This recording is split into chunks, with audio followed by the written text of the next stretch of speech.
Good morning and welcome indeed. My name is Alero Edu and this is Sunrise. Well, it's the full episode. Yesterday week, we were just here for 1 week. 1 hour. Today, yeah, we're just for 1 hour. Amaya Makinde, good morning and welcome to the program.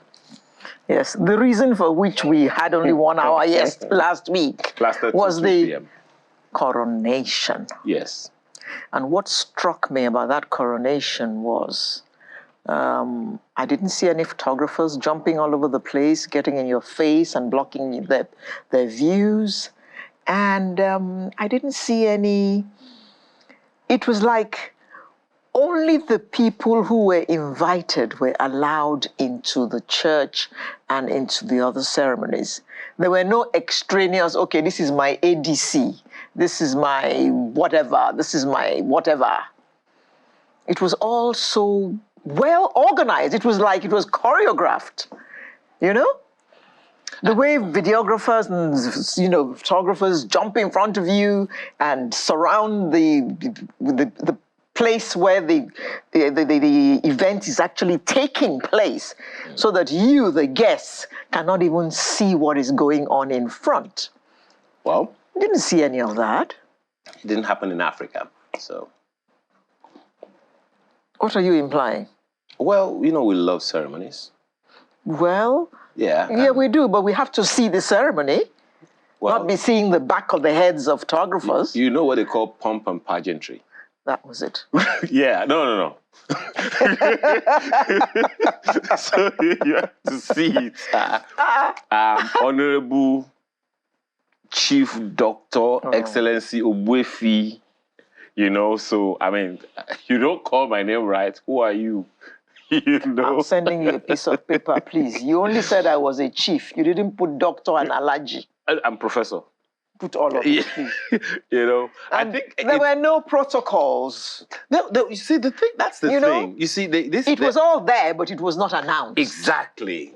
All those protocols are supposed to be perceived, not seen, heard, not seen, not necessarily in your face kind of thing. Imagine if every dignitary were to be recognized. I mean, it would take the whole day.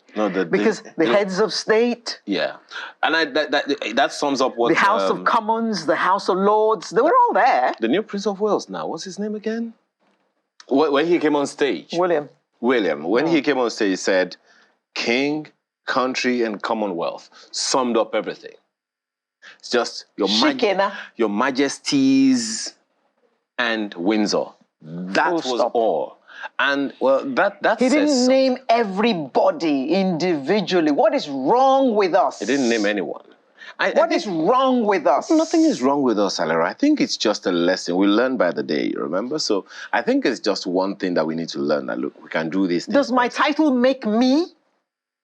Alera, you don't. If you call me Chief Doctor Alaji Professor Alero Edu, will that add one hair to my head? You earned it. We have to recognize. You earned it. You studied. Okay. You burned the midnight Buhari oil. was there. Yes. Our president was there. Yes. Yes. Did he also sing All Night Long by Lionel Richie? I don't know. We'll have to ask him. He must have been at the concert as well.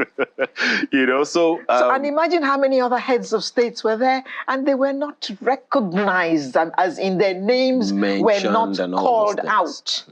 The protocols. But every Nigerian who goes to an event wants to be recognized. Please call my name and tell them I'm here, so that what will happen? That's one thing. You called my name wrong. It's another matter. You said Obwefi. No, it's Obwefi. Please call it again and make sure you call it right this time. I mean, it's lessons for us, Alero. And the French say petitesse. And then you remember, this whole ceremony is more than 100 years old. So it's been learned and learned and learned. I looked at the church. What was I looking for? I was looking for the special microphones for even the speakers. I was looking for a special microphone for the priests or, the clergyman that led the procession. I was looking for. Maybe it was there. I didn't please, I don't know, maybe take a picture, circle it and send to us, Sunrise CTV. If you found any. If you found any, because I was actually consciously looking. I didn't find. Now, and his voice was pristine. It was, you couldn't miss the voice. Pure. Right there. Now, even the choir, I was looking for a drop-down microphone. I didn't find any. Maybe I didn't look closely enough. It is called technology. Now, the hall itself is also designed for such performances. There are places that had hollows. You mean the Abbey? Yes. The Abbey. It's a church. It's yes. not a hall. Okay, well, it is a church hall or whatever. But the thing is, it's designed for that purpose, not just one strong, long space. Mm-hmm. It has corners 2, for 3, and 4. It has corners. And everything was happening in the middle. Yeah, so it has corners to absorb sound and all those things. Yes. Purpose built for that. Same with the concert space, in Windsor. So for me, I think it's a lesson that we need to learn, and that's. I hope that we would also get a situation where if Fashola, for instance, presented something that happened before Ebola hit us, he presented it to the state exco and said, guys, let's prepare. What if this happened among us, with us? That's how we were able to fight Ebola so quickly. So maybe we'll need to get some people to sit down with this concert as well. Look at all the things. I could only see robotic cameras and drones. That's all I could see. What kind of lenses were they using? Come on. Well, we don't have the kind of money that they have. Excuse me, please. So don't insult us, please. I'm sorry. We're very, very rich. We may not be oil rich, but we're very rich. I'm sorry. The whole thing must have been a nightmare for the event planners. And there must have been a tidy sum. If they didn't plan... 4,000 military men. If they didn't plan for a long time, it would be a problem. But they had enough time. And they set a date. And they must have had, all those timelines, rehearsals, all those things, rehearsals. And I understand, unconfirmed also, that even the king was there to rehearse. I mean, tell a governor-elect or a president-elect to come and rehearse the day before. Okay, well, I understand it happens as well, but how well that happens, and we still have the kind of situations that we have on our hands, I don't know. So, for me, I would say it's a lesson for us. But it was very well organized. Very well organized. No cables flying around, no cameraman running around. Even at that place when the king was going to get into the carriage to return, I would have expected cameramen taking shots and all those things all over the place. You didn't see them. So will that happen? It would make you want to think, so there were no pictures taken of this event? There were plenty. Just Google King Charles coronation. There were plenty. Because this is for posterity. This thing is happening for the first time in 70 years. And that woman, that famous Nigerian woman that wore the Nigerian regalia, if there were no pictures taken, how come everyone is talking about it? So, yeah. The professor of nursing. That's who she is? Yes. Well, she wasn't dressed in any nursing regalia, so I couldn't know. Whoa. Anyway, enough of the coronation. It all went very well, and it was very well organized. And I look for the day that we will have events like that in my country, without all the protocols and all the cars arriving with their sirens and all that. May 29, we're going to have an event like that. It's not the coronation of a king, but it's the swearing in of a president. So, yeah, we're going to have something like that. Well choreographed. No cameramen running around, no cables flying around, no power failures. That's what we're going to have. Let somebody say amen. Amen. Good. Next item. I said it. I said the amen. Everyone else said amen, so. Okay, then. So, sunrise this morning, like Ayo said, we're having a full show today. So, what's our menu going to look like? We're going to start by looking at the agenda for the new government. Well, we spoke about one of them last week. We were talking about curbing corrupt practices this week. Another amen. Is that possible? Another, come on. Then let's talk about national cybersecurity. This is important because everyone is online now. Everyone is in the media, is on the online space right now. What are the things we need to know? Cybersecurity, stealing identity, data protection, and all those things, all packed in there. And then we'll be looking at the Nigeria Broadcasting Awards. About time. Lifestyle today is about understanding narcissism. Question. What is that in the first place? Why are you doubting who you are? As a child, as a parent, as a boss, as a subordinate in the office, why are you doubting who you are? Well, one of those questions today. And we shall close with the Artist of the Week segment, and all I will tell you is that he is a he. Okay. There are two genders in Nigeria, right? Thankfully, yes. Just saying. Thankfully. So, get your own cup of cocoa or cocoa, whichever one, or cocoa, whichever one suits your fancy. We'll be right back after this break. High and standing tall. Bring it on, bring it on. All right, thank you for staying with us this morning. Our lives would probably have been a lot wider and more hearty if we didn't have to talk about curbing corrupt practices. Again, 8 years into this administration, well, almost 8 years. The Buhari government made the fight against corruption a top priority, reaffirming its commitment to reform the criminal justice. Almost 8 years after, it's a common knowledge that corruption still pervades all levels of government in the country, causing a massive strain of public resources. Not just government. Oh, well, all kinds of pervades practices. our lives. And some may not even know that driving against traffic is a corrupt practice. It's only that, EFCC will not come after you because it's not financial. So, we understand that Nigeria came 150th among 180 countries in the latest 2022 ranking released in January this year. Yeah, it was an improvement in ranking, even though its score of 24 out of 100 points was the same as it was in the previous year when it was ranked 154th. Prior to the 2021 ranking released in 2022, Nigeria was better placed, occupying the 149th position in the 2020 ranking. Let's have a conversation around this morning with Professor Anthony Killer, who is a professor of strategy and development, and he's a director, Commonwealth Institute of Advanced and Professional Studies. He's also author of Epistles, Reflections on Nigeria. He's here alongside Ezekiel Nyaitok, founder, Nigeria First Initiative. Gentlemen, thank you for joining us this morning. Thanks for having us. Good to be here. Yes, sir. Prof, let me begin with you. So the president, this government, began the administration, marketed the administration with three major issues, one of which was to fight corruption, security, fighting corruption, and improvement in the economy.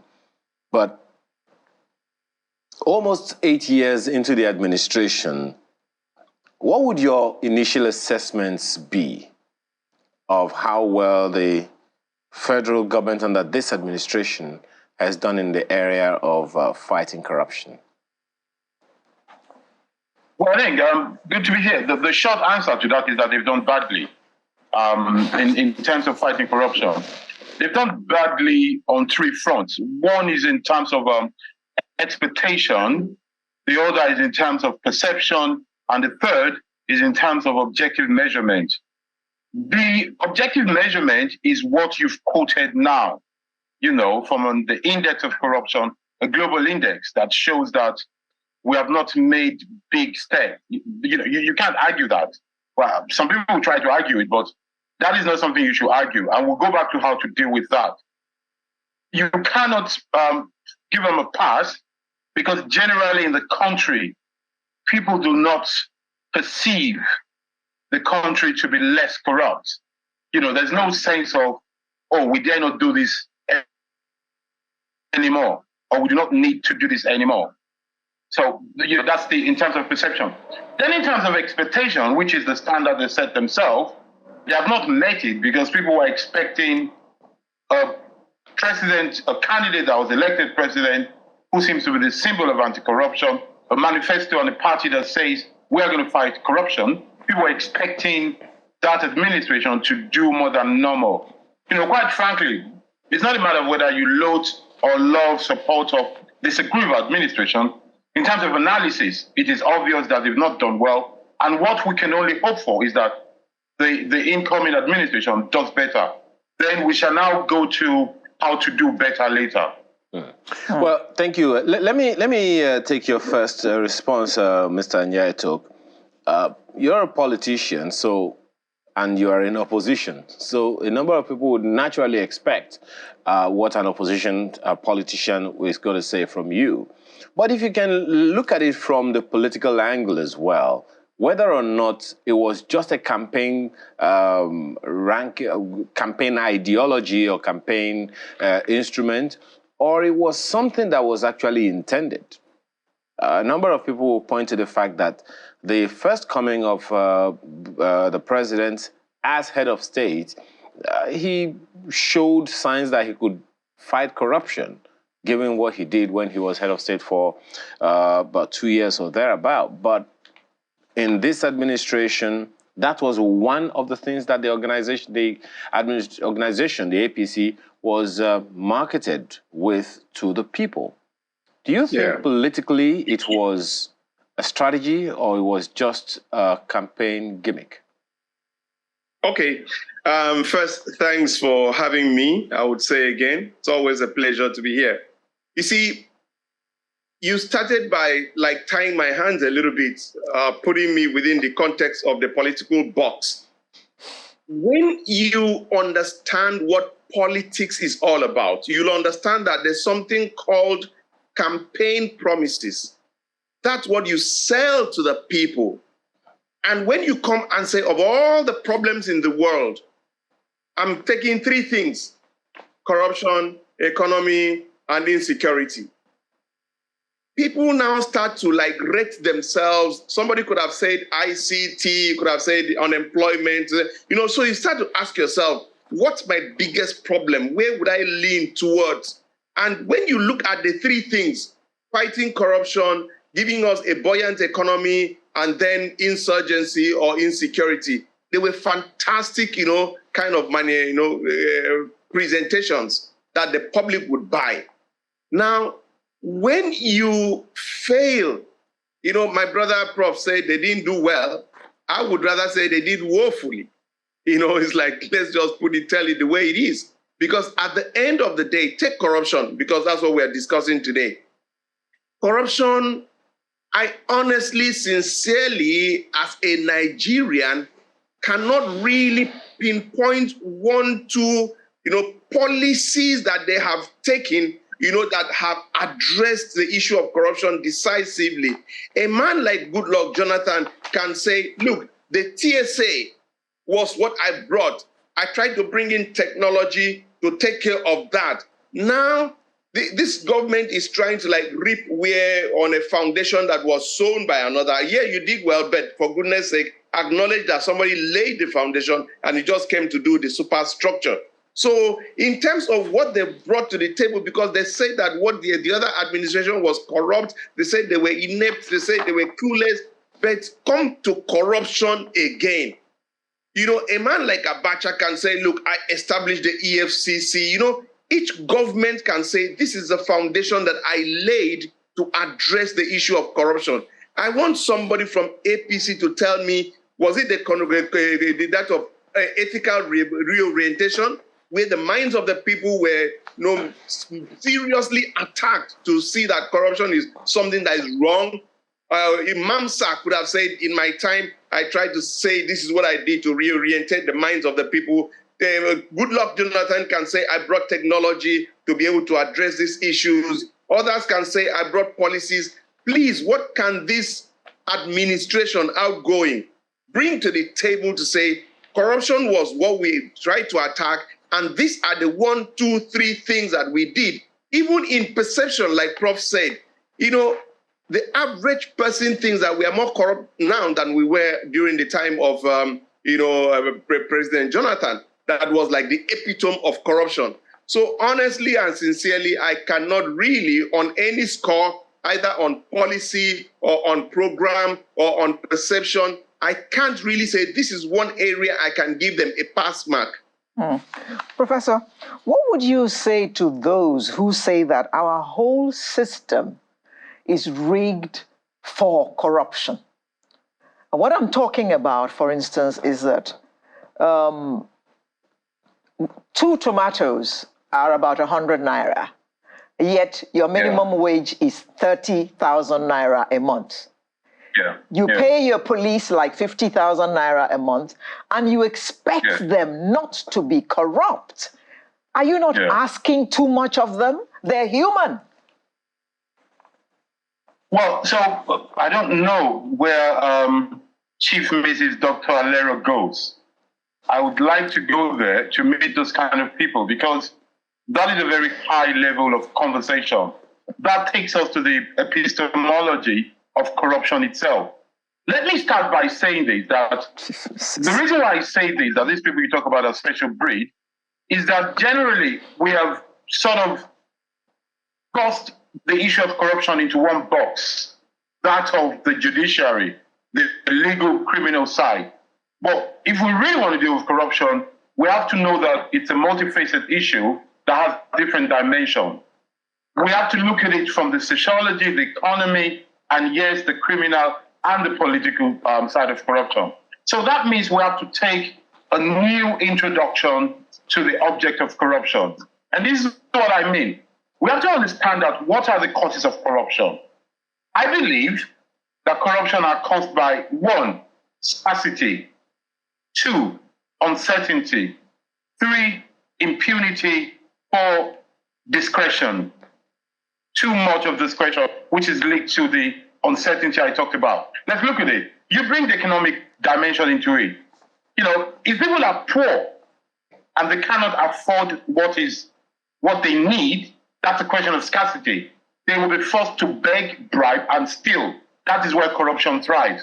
If you put saints in a hostel or in a room or in any kind of environment, you know, people who really have the spirit of God and the secular integrity inside them, and you do not give them enough cup of water to drink, they'll start by begging, then they'll go to stealing, then some of them will start hoarding it, then they'll start using nepotism to give who they want.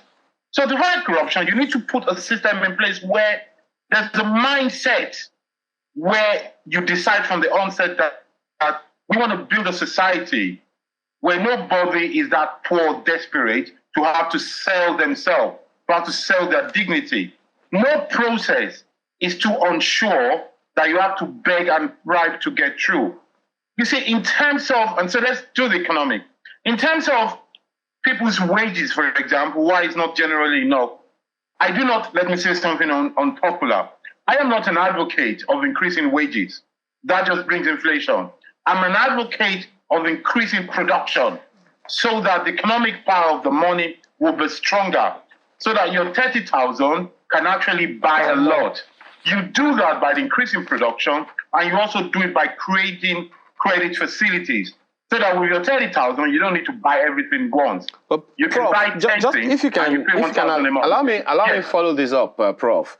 Please do. You know, the question Alero asked, the angle to it for me was going to come up anyway, was the federal government is not made up of a few people. The federal government is a big machine. About, I think it was last year or 2 years ago, the DG of the budget office, you know, came up with this information for us that there are almost 1,000 ministries, departments, and agencies of the federal government, and a little more than 500 corporations owned by the federal government, bringing the total figure to something in the region of 1,400 and something ministries, departments, agencies, and corporations of the federal government. All of them have staff.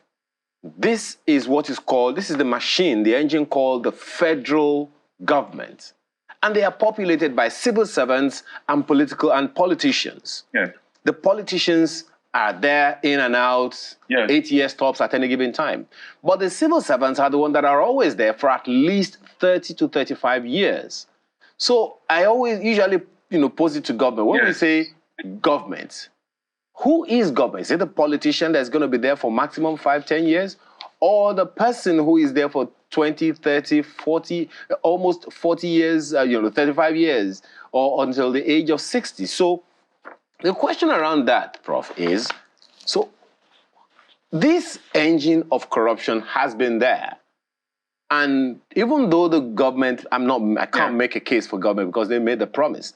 But what is there in the system that Alero asked about that could have been done to deal with these issues from within, irrespective of what government is in power, so that we can have, you were going to go there anyway, to begin to clamp down on the figures of corruption that's been bedeviling us for decades?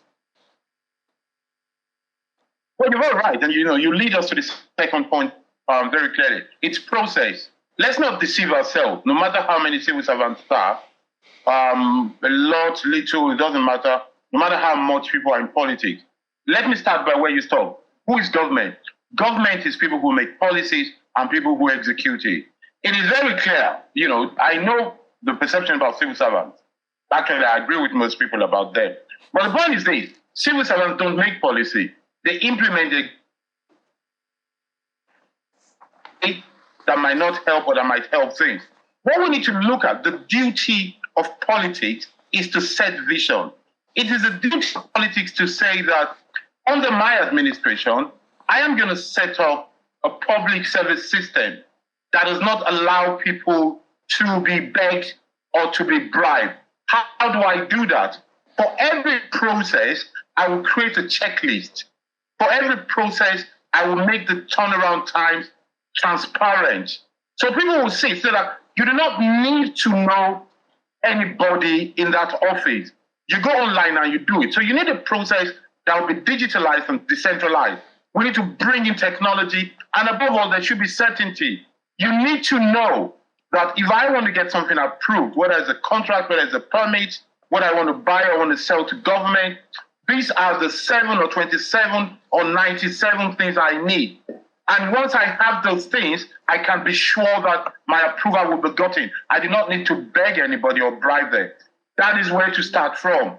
You need to put in system a place to say that when we want to employ people to work for government, the process, the eligibility are very clear.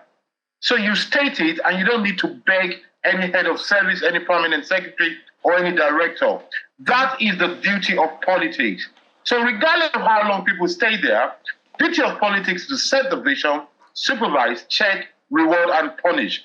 That is where you go to. We'll talk about the economy. Then what you brought in is the process. The process must be certain and it must be transparent. The third leg of it is impunity. It must be very clear that if you violate the law, if you bend it, if you abuse it, this is the consequence of what will happen to you. We should all see. You don't need to be told. There should be very little argument. It's like a kind of performance review in modern offices. Before you go there, you know what to expect. The cardinals are clear. The requirements are clear. Politics is the organ that can do that. You call your people in, you set your vision, and you make sure it happens.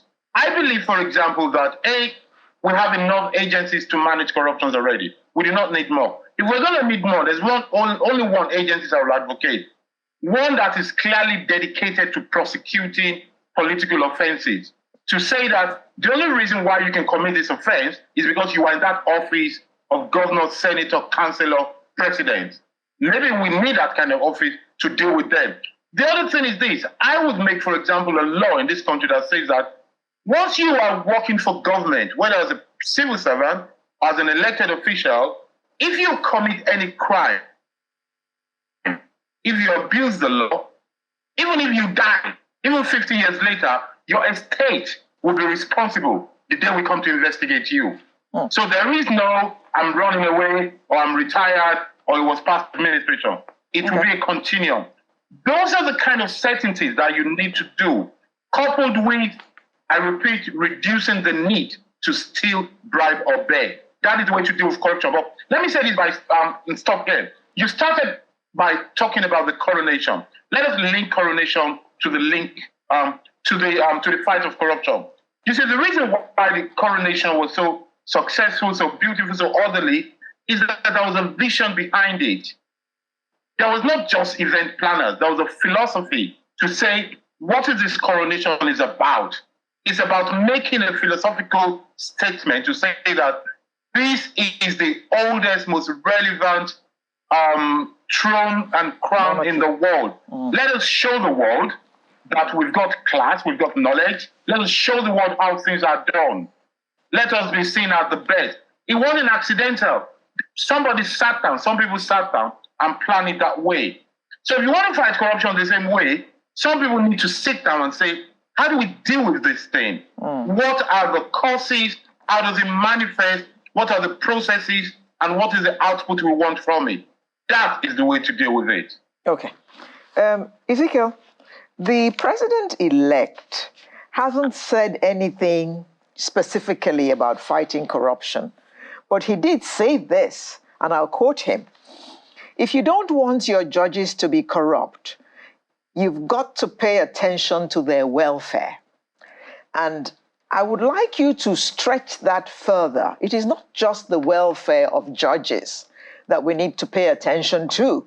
We need to pay attention to the welfare of every Nigerian worker, such that even when he has stopped working, he knows that he will get his pension and still live a decent life for the rest of his days. That is one reason why he will not accept bribe to take care of tomorrow. Yes. Okay, good. You've given me a very good opener. Thank you. Ayo gave me a hard opener. That's what I like, ladies. They should be more into government and in administration, you know. You're just talking up your level. Go ahead.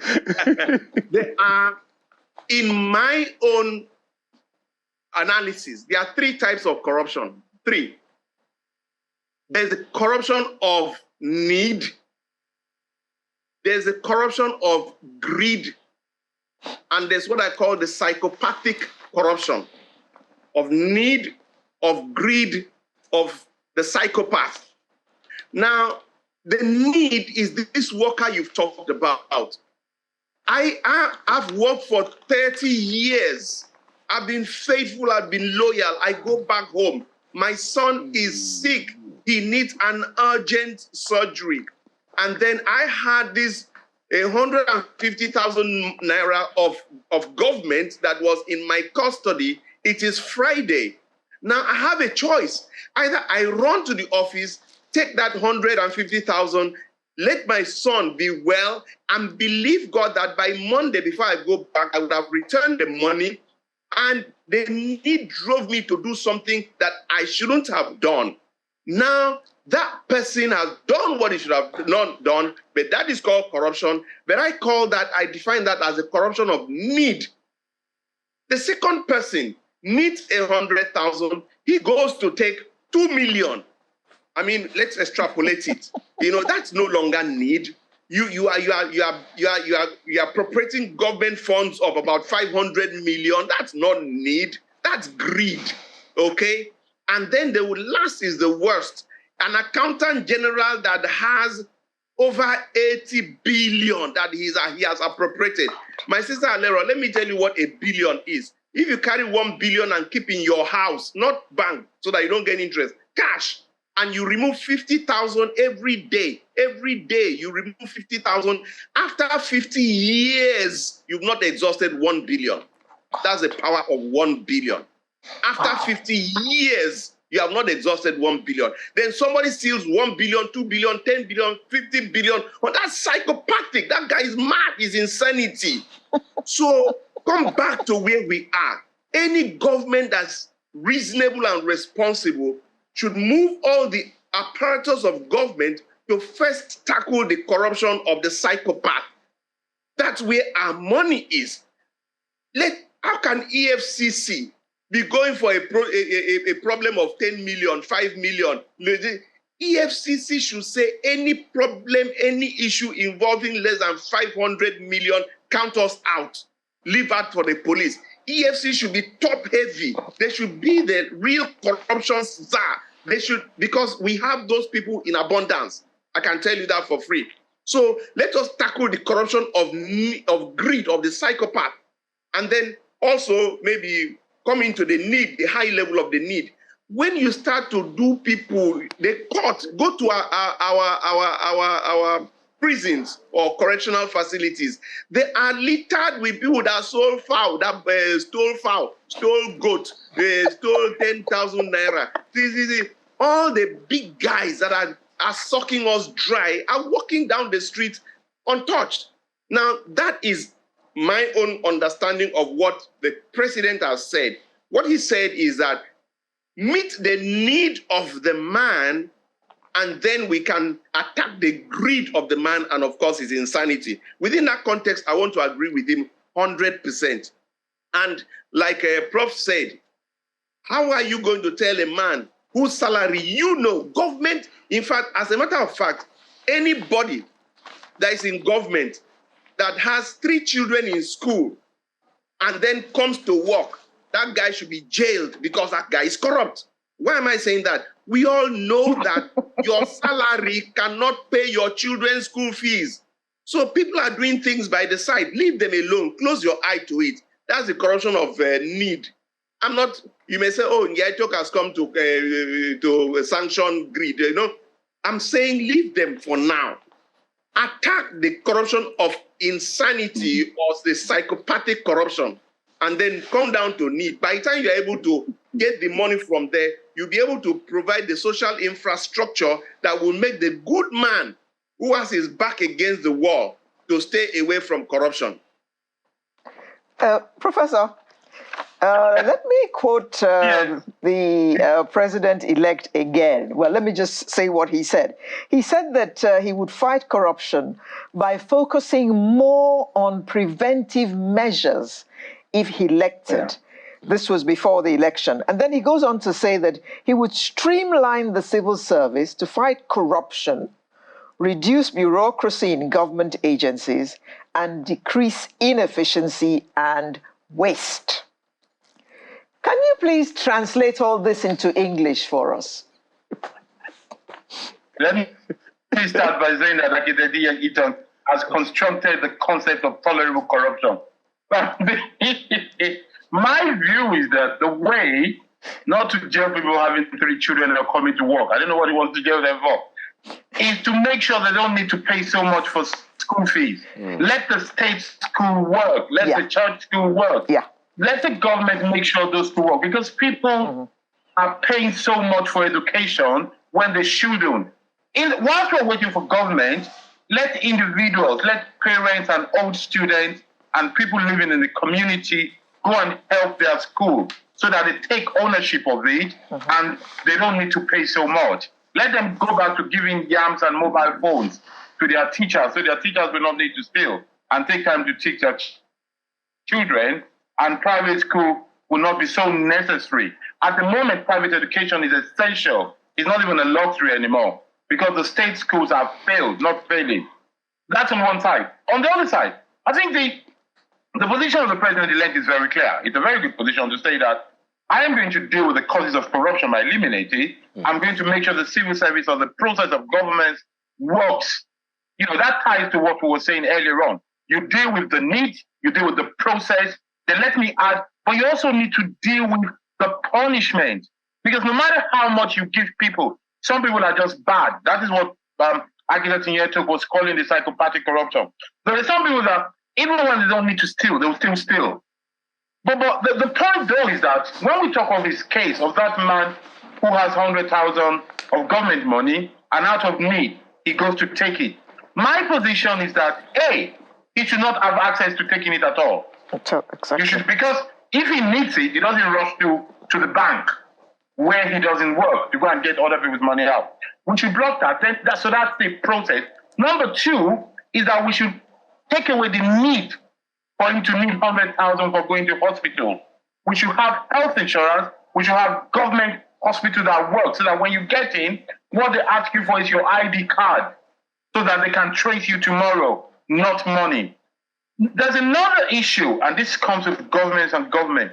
There's nobody that can fight corruption if he himself or herself is not perceived as not corrupt. That is a matter of moral authority.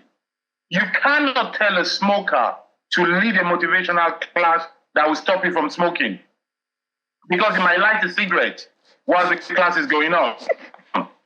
So it is important that you appear not to be corrupt yourself, and all around you, you should have people who are known to have been fighting corruption for a long time in their life, that they have the ideas, they have the candor, they have the character. If we really want to fight this thing, we have to think along this way. And then, beyond what the president-elect has said, which, as Architect Nyateko said, there are plausible things, there needs to be a very robust, popular, wide, inclusive conversation around fighting corruption. So that people can really see that we're thinking about it. Let people bring their ideas, get people together who have a passion to fight corruption. They do not have to be morally. They do not have to be people who want to jail everybody. They should be people of ideas that can say, how do we deal with this issue? But the other thing, so that we really need to mention is the fact that when people steal or abuse their office, especially when they loot government, when they loot money, when they are punished, it is important that we take back from them everything they have stolen. There's no point stealing 5 billion, you jail them for 2 or 3 years and you fine them for 500,000. No. You must take all the 5 billion back. Then if you jail them, I don't like jailing people. If you jail them, it's just to teach them a lesson. It must be clear that they've committed 2 crimes, 3 crimes actually. One is that they've violated the law. Yeah. 2, that they've abused their office. 3, if they've taken from the Commonwealth. So the Commonwealth needs to get back. Are you suggesting that we outlaw? In full, maybe with interest. My apologies, Prof. Are you suggesting that we outlaw plea bargaining? We don't outlaw it. We get keep bargaining, but a part of the bargain is that you return what you stole in, all of it. Okay. With interest if possible. Okay. If you don't have the cash, we take your house, we take your car, we take your kaftan like the one you're wearing, if it happens to be you. No, I'm not. It's not me. I just say. Just say. Well, No, I mean your style of kaftan. It looks expensive to me. Oh, really? We take the microphone. We take everything. Yes. Oh, dear. Take We the take microphone. the whole thing. I'm just asking questions, okay? And let Mr. Yato, I have to use somebody. You're the one in front of me. let me ask you, I can't Mr. use Yato. Architect Yato. He might sue me. Okay. So let me not use him. Let's use you. Mr. Yato, let me ask you this. Gentlemen, and it's for the two of you actually, but let me ask you this. 2 important issues. We're running out of time. We have less than 10 minutes. Number 1 is the machinery of governments, the engines of government, the systems of government to fight corruption. The second is the part issue that Prof mentioned about schooling people, educating people, making people aware of what a corrupt practice is. Because corruption is not only stealing money. A corrupt practice, for instance, when Alera and I were starting, we talked about people driving against traffic. It's a corrupt practice, but many people don't see it that way. So, but we'll talk about that in communicating the awareness of what a corrupt practice is to people. But let's begin with the systems. As Alera read out and Prof buttressed, the president-elect is talking about preventing corruption. EFCC is a crime-fighting corruption. In other words, as far as the EFCC is concerned, it has happened. The Auditor General's office is one of those preventive systems. So in terms of the systems around fighting corruption, is systems of government within the ministries, departments, and agencies that are supposed to fight corruption, where are the drop downs that we have, the weak links that we have? What do we need to strengthen them? Okay, let me answer that question in a way that will give us a better understanding. You know, I used to be a bad student. Well, my children are now grown, so it doesn't matter again. You know, so when I get when I get an examination paper, what I do is go through the questions and start with the one I have very good answers to. Okay, because I know my time is limited. So I attack the ones that stand out that I know very well. I walk it down that way. That's number one. So when I broke down corruption into 3 segments, I'm a practical person, you know. I want to know, look, Nigeria is one big crime scene. Your mechanic is stealing money. Everybody, your staff, they are signing wrong time when they come to work. They want to be paid for not doing anything. We have a problem. So what do? You know, there was something that El Rufai said that I really loved. When he was to sanitize Abuja, you know what he did? He went, let me just make, because of time, he went to the generals and the party bigwigs. You understand? He hit them. And everybody was like, what? You know, he demolished their houses. You know what happened? When he's going to massacre, before they even turn on the engines, people are running because they say, oh boy, if he could do this to general and party chairman, that guy in a madman will make me run. You understand me? So you've got to bring some level of, you know, what I may call emotional intelligence into fighting corruption. Attack the big people, and then the small people will start to be careful downstairs. A quick one on that. My apologies, Prof. Mr. Nyetoke. A quick one on that. Including this fighting corruption system, the so-called corruption will fight back.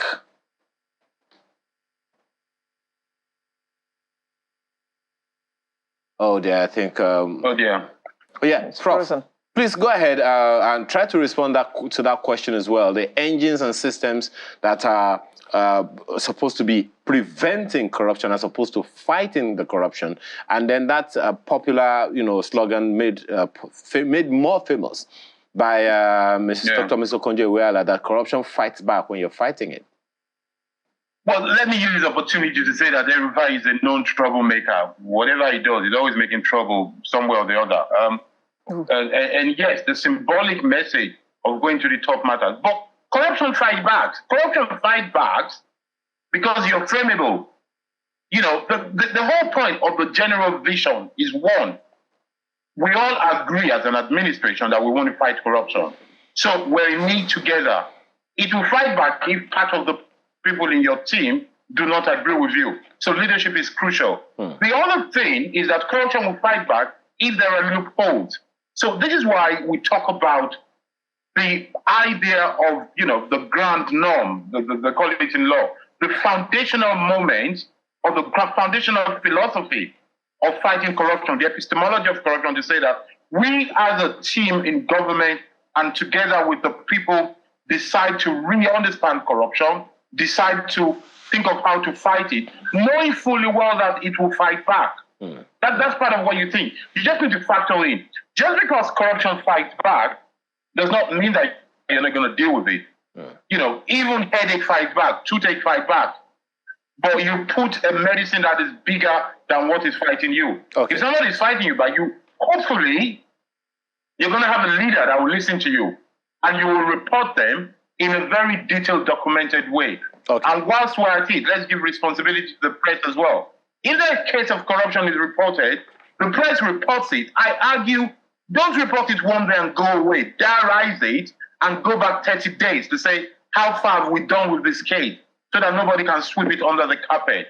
And you keep on talking about it. But it's a holistic approach that one needs to take to be able to fight corruption. Well, it is not just one-sided. Yeah. We have about 2 minutes for you to respond to this, and you started it, so I'd like you to expatiate a little further on it, and that is creating that awareness among people about what a corrupt practice is. Corruption is, as we agreed, is not just about financial corruption. Corruption is a practice, and it's been entrenched. It starts one way, and it seems to sustain itself in one way. How do we give people the awareness that simple acts such as driving against traffic, such as trying to not pay the conductor simply because you can, is a corrupt practice. Yeah. And this is where awareness is the word. We need to turn the whole country to an open classroom where we have a general conversation about corruption. So we need to have a national conversation about, one, what is the cost of corruption to us? Two, what are the causes? Three, how does it manifest? Four, how does it manifest will include driving the wrong way, somebody using their discretion to abuse their office. Four is, what do we individuals do when we see corrupt practices? How do we face it? Who do we report to? And what do we expect from that report? I, for example, will expect every new governor, every new local government chairman to open a page on their website to say, tell me about corrupt practices. So you're able to report it in a very detailed way. There's a risk of witch hunting, there's a risk of victimization, but that is where competence also comes in, to be able to deal with facts. Whether you like me or not, whether you hate me or anything, you cannot accuse me of being a short woman. You cannot even accuse me of being a very slim man. You have to deal with the fact. You can say all the things, but whoever is stealing true information has to deal with fact. And we have to train people. I'll tell you one thing, for example, we're talking about corruption. In the curriculum of Nigerian education, from kindergarten to university, there is no lesson where you teach people how to write letter of complaint. You see, those are the kind of basic things that we need to imbibe in the context of a national conversation of fighting corruption. Not just we want to fight some people because we hate them, but because we want a system that works for all, so that people will not need to beg and bribe to make a living. That is what we need to do. Well, it's a very, very fair place to end this conversation, Prof. And thank you so much for the perspectives you've given us this morning. Professor Anthony Killer is a professor of strategy and development. He's director, Commonwealth Institute of Advanced and Professional Studies. He is also author of Epistles, Reflections on Nigeria, and he was along with us. We had him along with Ezekiel Nyaitok, who is a founder, Nigeria First Initiative. Sincere apologies, we couldn't take your closing comments, Mr. Nyaitok. As we say on the streets, technology did a strong thing. I'm pretty sure we'll have you another time. Thank you so much for your time this morning. We're back right after now to talk more on another issue that we have for you. Please stay with us.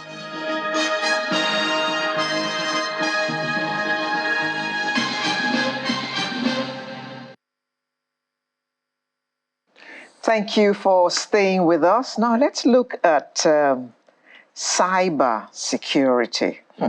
Well, everyone is on the internet these days, so cybersecurity is a very important conversation, and I suggest that you pay attention. Get your pen and paper.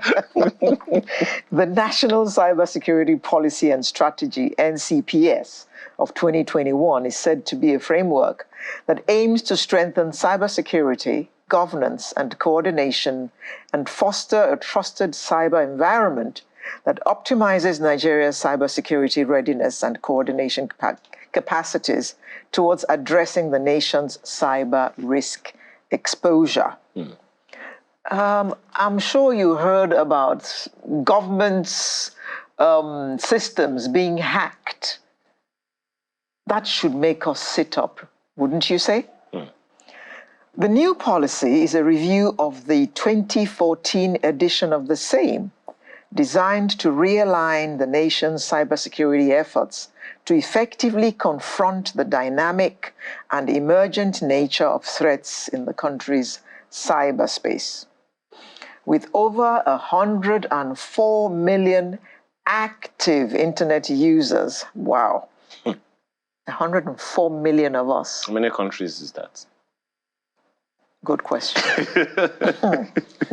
Coupled with the local innovations that have made Nigeria one of the leading digitally connected countries on the continent and the prevailing challenges that come with cyber penetration, this review has become very important. Well, my question is, Very important. How important is very important? Now, that question we're going to put to our panel this morning. We are glad to have on the panel this morning a tech consultant, Dayo Adesoya. Good morning. Good morning. Good to have you with us. And we also have the founder, Open Innovation Access, Shola Adekanye. Good morning. Good morning to you. Thank you for joining us this morning. Now, they say that there are about 104 million of us Nigerians on the internet at one time or another in the course of the day. How can we protect ourselves from being attacked? And attack is in quotes. Mr. Adesoya. Yeah, thank you very much. I was hoping that you directed that question at me because it's really something that is mind-boggling when we begin to think about what the public needs to do to stay safe. In my opinion, I think that the public cannot stay safe alone by themselves without the help of government and the right policies in place. For us, we believe in Nigeria that going forward, that we need to be able to have policies that allow the private sector to be able to collaborate with the public sector and ensure that all hands are on table to provide public safety. We also think that, a collaboration with the international community, intelligence sharing, and the rest of them are things that we need to look into critically to ensure that we are staying at par with what we need to do to ensure that, we stay safe as a people in Nigeria. Well, Mr. Adekoya, I'm pretty sure that you would want to respond to that as well. But perhaps to begin with, you may want to go elementary with us. There are several of us who have very expensive phones.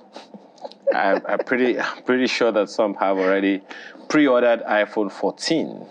Pro Max. Pro Max. Well, guess what? They use it for phone calls, texts, camera, and that's it. Full stop. And of course, our emails are loaded on the phones, but the last thing on many people's mind is security of their, infrastructure and all of that. Beyond the basic of your passwords and all those things, many people don't seem to know much about cybersecurity. So please give us a little understanding, Mr. Adekoya, of what cybersecurity really is. Well, to put it in layman terms, cybersecurity is really just protection on the internet. That's as basic as it can be. Unfortunately, that in itself is not all-inclusive and not exhaustive, because there are multiple ways in which attacks could come via the internet. One thing that we are starting to see, and I'm by no means talking as an expert. Open Innovation Access, we're just investing in cybersecurity companies, and we're investing in one company at the moment. We prefer to tackle cybersecurity at the individual level. Like you mentioned, you have a mobile phone with you.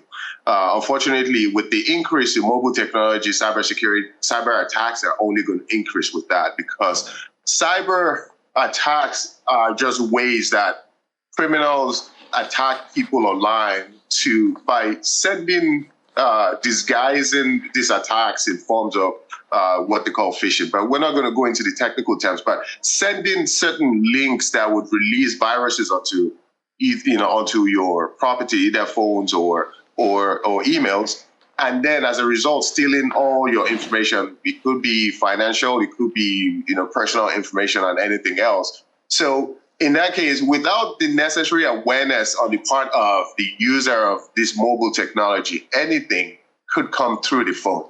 Now, one thing that we've noticed is in the past, cyber attacks will come via emails. Now, everyone is smart. There's antivirus on emails, right? So the antivirus will automatically kick in. Immediately something comes through your email and scan your phone or scan your computers for you.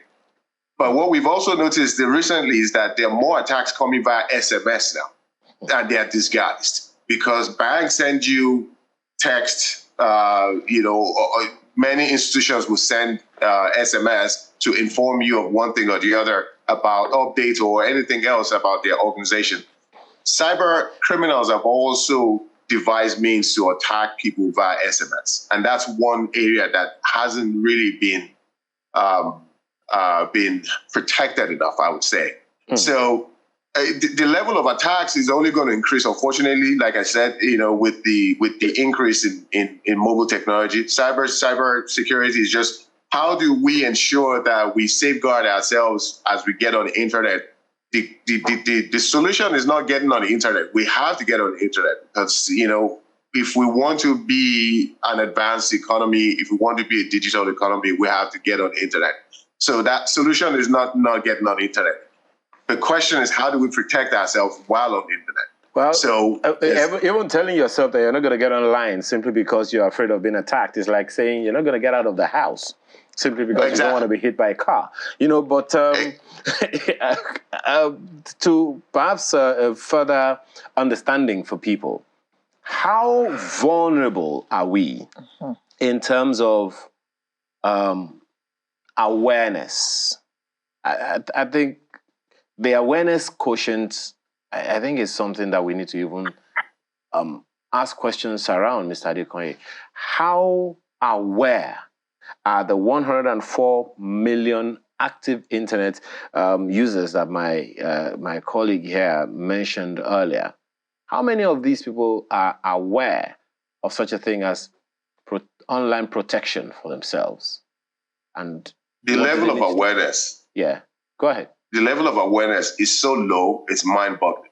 Whoa. The solution the startup that we invested in is called SMS Protect. And pretty much it loads a mobile application on your phone and detects this for you. Whenever a malicious attack comes through SMS, it informs you or it notifies you. Even with that, we still get reports almost every single day of people getting texts and just not paying enough attention or being aware of the possibility of an attack coming through an SMS. So you still see people falling for such attacks. And it's not so much about people falling for the attacks. The level of awareness is low. So people might even be preoccupied with other things and something comes through their phone and they're just not paying attention because these attacks, mind you, these attacks are not so obvious. A cyber attack is not going to come with the label cyber attack. It's coming disguised. So when it comes to your phone, you don't even know it's a cyber. You don't even know it's an attack. I mean, it comes with embedded links. And how do you know that link actually contains a malicious virus? You don't know for sure. So most times people fall for that attack.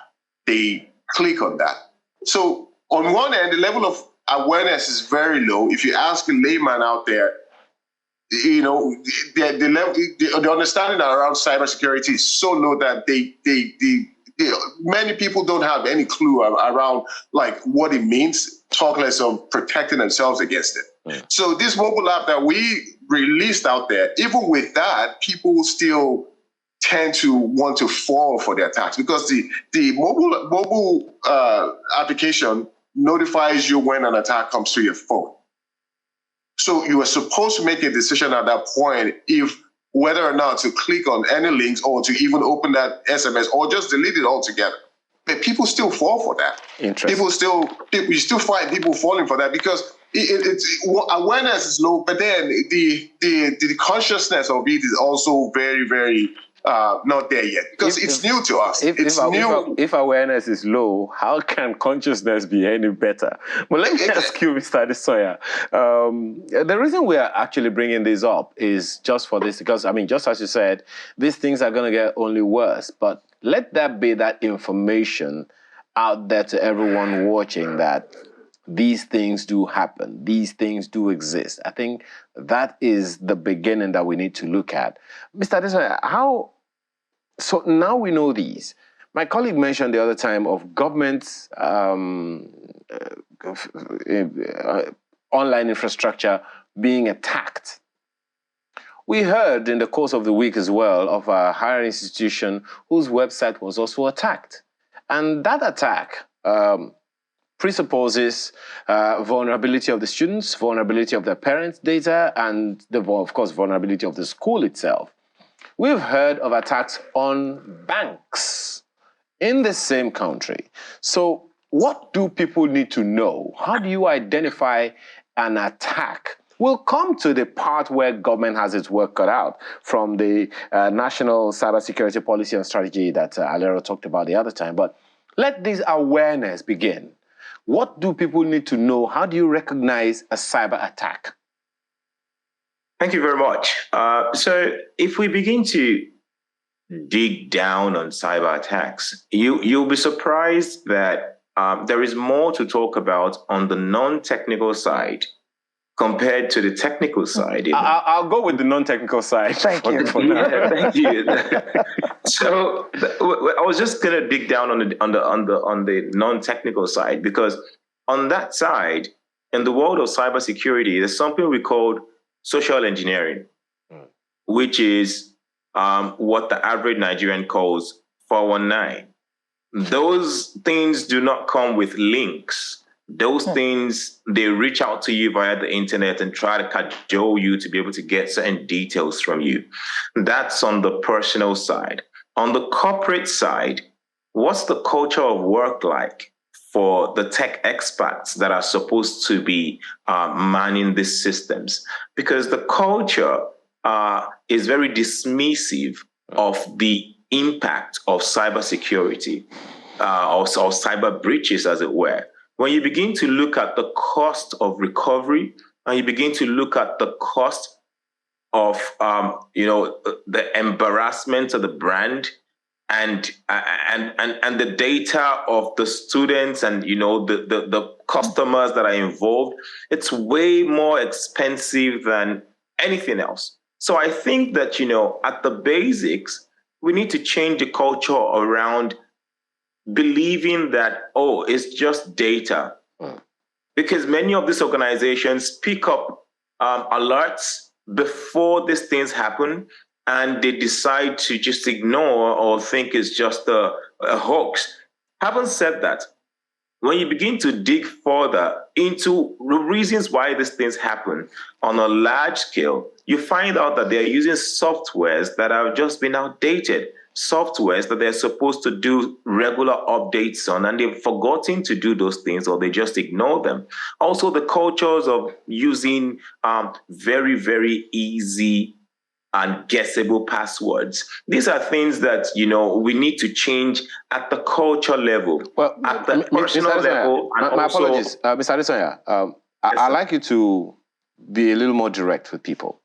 A sizable number of us watching now are holding our phones or our tabs or sitting in front of their laptops. Can you tell people some things that they need to do now to protect themselves? As I said, we'll get back to the government side, but how can people begin now to protect themselves right now on their phones? I'm pretty sure that once you start to talk about it, some will pick up their phones and start obeying the order, so to speak. So two things. First things first will be how do you fetch information on the internet? How does your information come through? What do you do on there? And how do you identify what's real and what's not real? Majority of the times, 90% of the times, the information that brings you harm are those ones that sound too good to be true. All of those offers that sound too good to be true. Something that happened to my sister a couple of weeks ago, and she was trying to get support from a bank's page on Instagram. And while she was there, right in the comments, somebody put in there saying, contact us on this WhatsApp number and get support. And just that little message, and not guided by the bank, got her to contact them, and they were able to clean up all the money in her account. So at the basic level, you want to ensure that you're checking every information you pick out on there, either via your mobile phone or via your computer, to ensure that it's actually the right thing. Secondly, try to find out what's your mobile phone capable of that you do not know. That's very, very key, because there are a lot of capabilities that your mobile phone has that you don't know that keeps you vulnerable. So I think that, at the basic, try to understand your mobile phone a little bit more, know what it can do, and know the areas of vulnerabilities. All of this information are available on the internet. Okay, Mr. Adekoye, well, I say that you have been very, very conservative, Mr. Adesanya, but then you also don't want to scare us, which is understandable.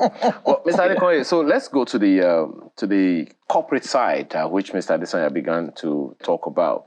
Corporate vulnerabilities. A few years ago, a friend who is also in your space told me about one or two banks that he actually got to the back end. Interestingly, he said he was an ethical hacker or something.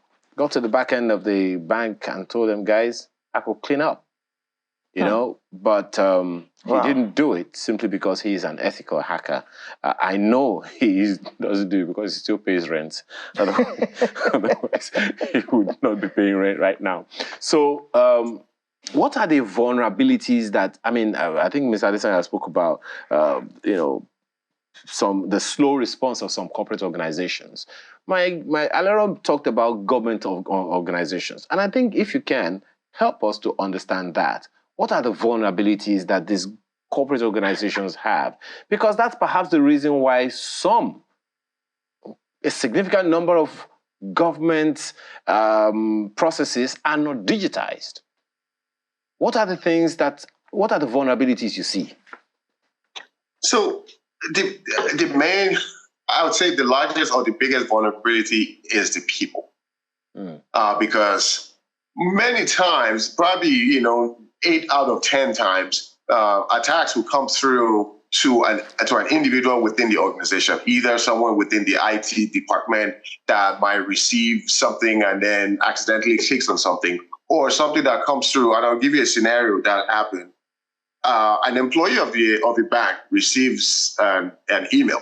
There was a link in that email, that they clicked on the link. What that did was to release some viruses on their computer and slowed it down. Now they call IT department. IT department comes and logs in onto that computer with their administrative password. What that did was to release that virus, create the access for that virus to travel up to what they call the domain controller. Wow. Once it reached the domain controller, it pretty much took over the entire enterprise from there. Wow. So the organization is only as strong as its weakest link. Unfortunately, human beings are the strongest and also the weakest link within the organization, because it only takes for an attack to come to an organization, to an individual, either an employee or maybe an administrator within that organization. Now, what are some of the things that the organization can do? Well, they need to conduct simulations. They need to conduct these simulations to raise the awareness and the consciousness within that organization by sending these dummy malicious attacks or emails or texts to employees. And then now keep track of how many people actually fall for those attacks, or for those, will fall for those attacks, dummy attacks within that simulation. And then they can now know who to raise the awareness, or how much awareness they need to raise within that organization. I personally still believe that, banks or organizations should hire those ethical hackers. Here in Las Vegas, every year they will have something called hackathon. And that hackathon is where the ethical hackers will come in and then hack into any system. And organizations will actually go there and hire those people, because if you know how to get in, you know how to protect it. So you know how to protect it against your colleagues that will want to get it. So I think organizations should hire some of these guys, because some of these guys already know the different methods and means with which these attackers would use. And then also, I believe strongly that organizations need to prioritize cybersecurity. One of the things that they don't do is nearly 90% of all cyber attacks don't get reported. Probably for reasons that Mr. Additional also mentioned. They don't get reported. So how do you know how to protect against what you have not reported? Because you don't know the methods. You have not given enough information to cybersecurity experts to be able to devise means to start, protecting against some of these attacks. So if they prioritize they report any attacks, then people can start to devise means to protect organizations and enterprises. Then hire cybersecurity experts and pay competitively. What we've also seen is that there are a lot of unfilled positions in cybersecurity, a lot of them, about 100,000 open positions out there. People are not even qualified. Well, why are they not qualified? Is it just that, the people just don't want to, is it so hard that people just couldn't study enough to get certified in it? No, it's not so hard. It's the salary. Some people don't want to go into it because it's not as competitive as AI or robotics. That's what every organization is prioritizing. So if you prioritize robotics and AI, then guess what people will do? People will go learn AI and robotics, and they would abandon cybersecurity. So I think organizations need to prioritize cybersecurity, knowing that everything could be protected or lost through cyber attacks. So you need gatekeepers to be there all the time. But how do you get gatekeepers in? You pay them competitively. They would not run into all these other disciplines, but they will come into cybersecurity. So it's all, it's a mix of different. Of course, there's also the password authentications where organizations should, maybe have a policy where employees have to change their passwords frequently. But anyone that has a device that belongs to that organization is vulnerable at any point in time, either within the office environment or at home. So it's really just, enforcing a policy that forces people to change passwords regularly. So because passwords change, then, the links or the door to the enterprise could be broken by changing the password. So those are some of the ways that they can protect against it. But the enterprise is as vulnerable and as exposed as its weakest link. Unfortunately, people are the strongest and also the weakest link within the organization. Mr. Adesanya, you both have told us a lot, some of which is actually scary, because there are many of us, of those 104 million people who use the internet in Nigeria, I'm sure maybe about 80 million of them will be dinosaurs, or people who just use their phones for what my partner referred to earlier: make call, receive, send text, take pictures, and that's it. But government has gone on to put together this policy, which is supposed to help all of us. So, Mr. Adesanya, please, where is the thrust of this policy? Well, again, look, it falls down to awareness of the policy, of the breaches, for the whole public to know. We've mentioned about 100 and something million people being on the internet. But when you look at regulatory bodies as well, what are they doing to ensure that these private organizations or these public-facing organizations are doing what they need to do when they have breaches? I think I mentioned a while ago talking about reporting these breaches. When you look at how these breaches are reported, in the corporate landscape, many organizations don't report it because they feel it's going to bring them some brand weakness. But then at the end of the day, that helps the public in no way, because they continue to think that they're secure. Meanwhile, somebody has carted their data away. They've gone to the black web to sell their data. So on the government side, what I think they can do is to put policies in place that ensure that these organizations report these breaches when they happen. That's number one. Number two, how do we ensure that conversations like these are things that we have on a daily basis, either on TV or on other places that the average person can have access to? Because people can watch this program today and they're aware, but then in a week's time, what happens? It's supposed to be a continuous awareness. Something needs to happen from all stakeholders. from government, from the private sector, and from the individual side as well. When we also talk about information sharing, there has to be information sharing. Policies need to be in place to ensure that when company A is breached, they report what has happened so that the rest of the companies can quickly see what's happening and they can take precaution against those things. The fact that there is the competitive landscape is preventing these organizations from sharing data with each other. Those things are helpful to the hackers. The hackers like that because when they hit company A and they're able to, get them from their areas of vulnerability and they make away with whatever it is, then they can easily go to company A and use the same structure till they hit a lot of companies like that. And then when you look at how they even respond to these cyber threats or cyber breaches, you begin to wonder, like, are we intentionally enabling these people? I'll be very honest with you, in the Nigerian environment, I still do not think that we have enough hackers that are very, very, technically enabled. And what do I mean? The average hacker is someone who is very, very proud. They would hit your infrastructure just for the sake of it, just to prove a point. They pick all of this data and put it out. Most of those that we still have in the Nigerian landscape are individuals that are motivated financially. And when you look at those kind of people, they don't stop. They don't stop. So I think all of these things need to be put together in a framework and put it to the government bodies for them to have policies that ensure that we're having information sharing, number one, and also to continue to collaborate with the international community, ensure that all of this information that they pick on the international community is spread around at the quickest possible way, and also have programs like this that continue to ensure that the public is educated. In parentheses. Sorry, may I say something?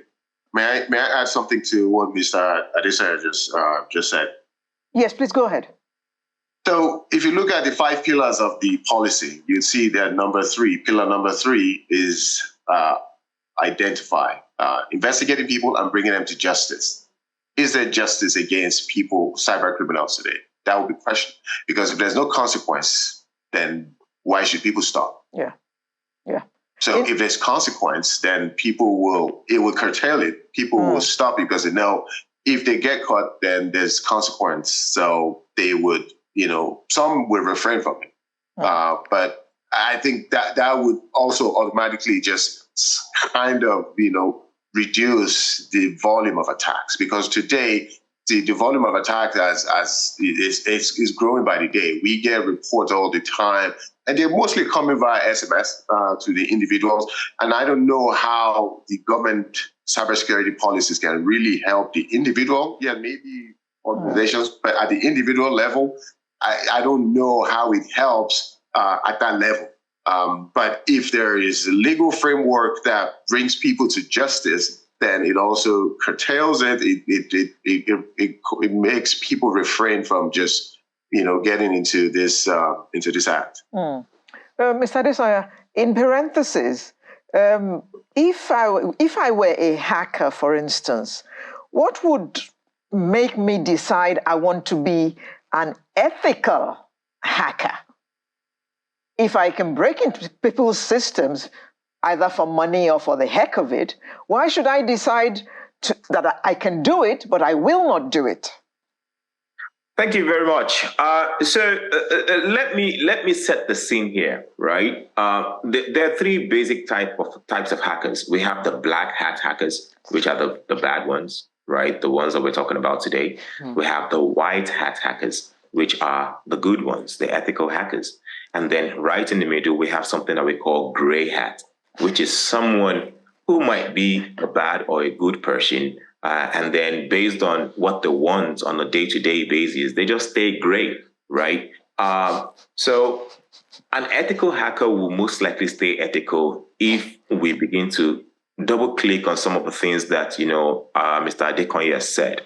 If it becomes financially rewarding to be on the ethical side, then people will stay ethical, right? If it's not so financially rewarding, then they begin to look at the other side. And when they look at the other side and they see that the legal framework, like we have said, is letting them go. If you look at the laws in Nigeria, for example, once somebody is being prosecuted for cybersecurity crimes, they also have very, very little fines that they can pay to get off and not serve jail time. That's a loophole that I think that they need to fix as well. Well, essentially, you're saying, gentlemen, that government has its job cut out for it, but government must be willing to do the job, because we've looked at it almost elementarily this morning, with deliberately so, because if we do not have the people to run the policies and the laws and execute them as intended by the law, then there is no point having the law. That's essentially what we're saying, Mr. Adekoya, right? Yes. Well, yes. Well, yes and no. Okay. Yes, in the sense that, the policy doesn't help the individual without significant awareness. Okay. If the government is not doing everything to put billboards out there, to run commercials all the time, or advertisements on TV, creating this awareness from schools, then the policy itself is too high level for the individual on the street to even be bothered about that. All right. I mean, what would the individual... Sorry, we're completely out of time. I just wanted to take your comment on that. Mr. Adesanya. Thank you very much. So I also share the same thoughts, right? But just to add to that, I think that we need to come back to the idea of hiring the people that fit the job, and not just that somebody sent me. When you have skilled people, holding positions that make them stakeholders in a cybersecurity environment, then maybe we can get some work done and not just dashing all our cybersecurity experts to the diaspora. Okay. Thank you very much, Mr. Dayo Adesanya, tech consultant. And we also had Mr. Shola Adekanye, founder, Open Innovation Access. Thank you very much for coming to educate us this morning. Well, you succeeded in scaring us a bit as well. No, more than educating. It's all right. We learned. Educating you. Let your phone do more than just phone, call, text, email, and WhatsApp. I hope you all heard that at home. Let your phone do more than call, text, picture, and what else? Anything else. There's more to it than all of that. So please get educated to protect yourself. Let me just quickly also remind you what something Mr. Adesanya said. Get information about your phone. All the things your phone can do. So that if you need to block some of them, do. Thank you very much. We'll be right back in just a moment. Stay with us.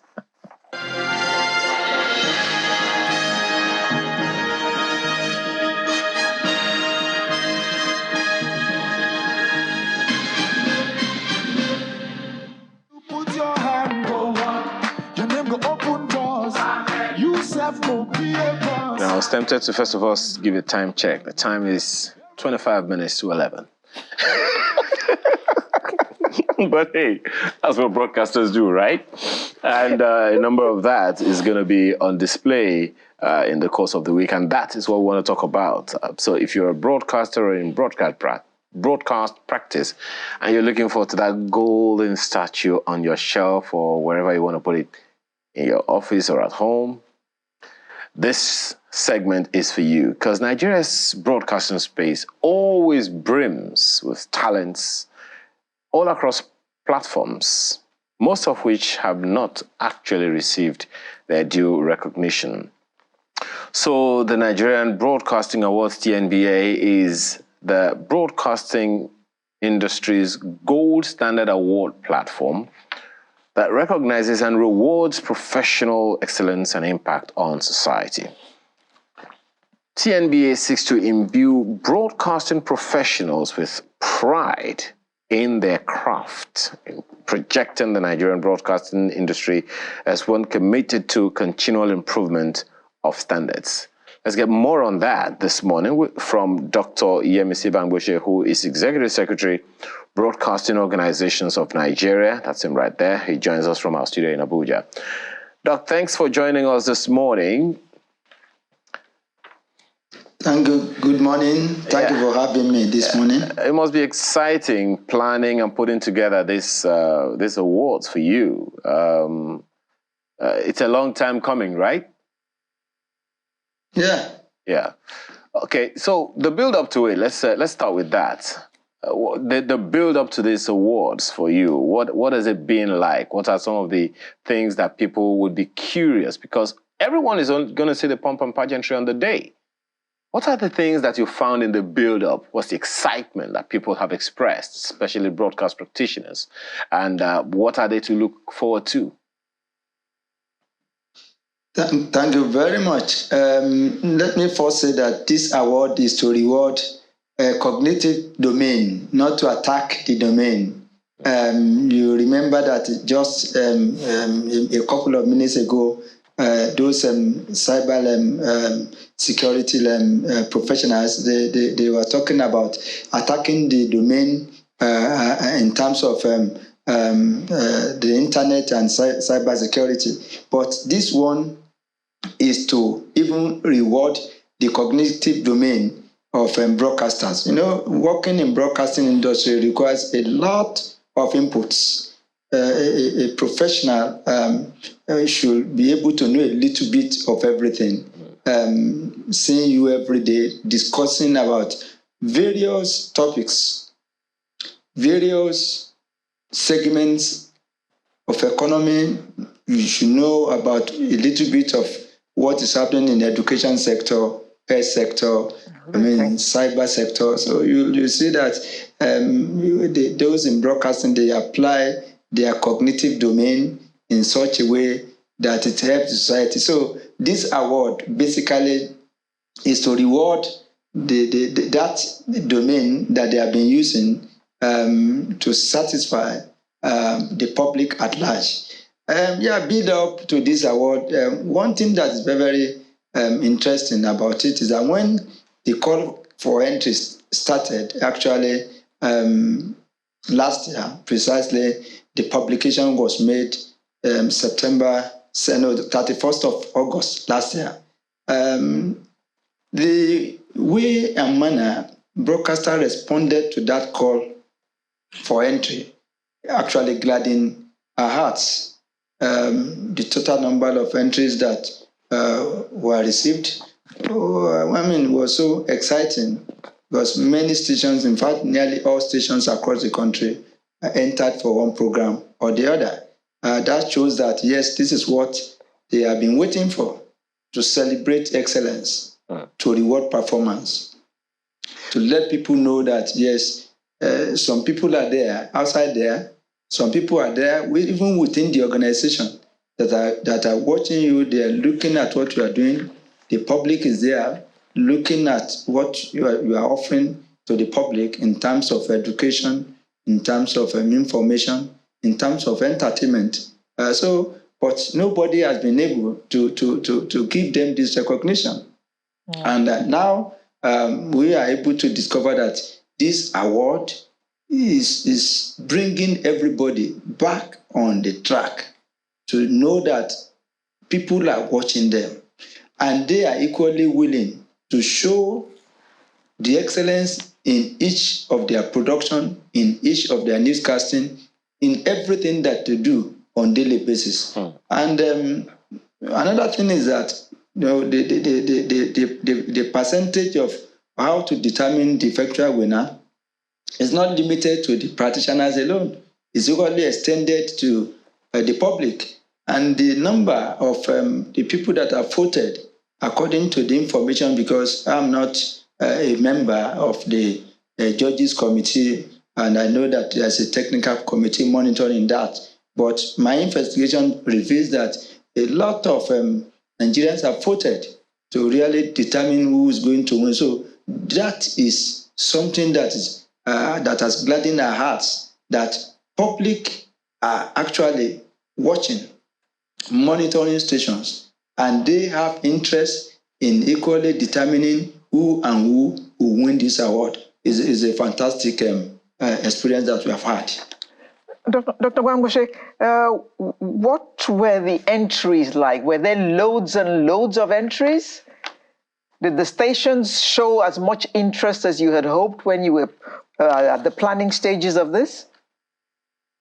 Yes. I mean, they showed a lot of interest. For example, all categories. For example, we have 12 categories in the radio, and then 12 categories in television.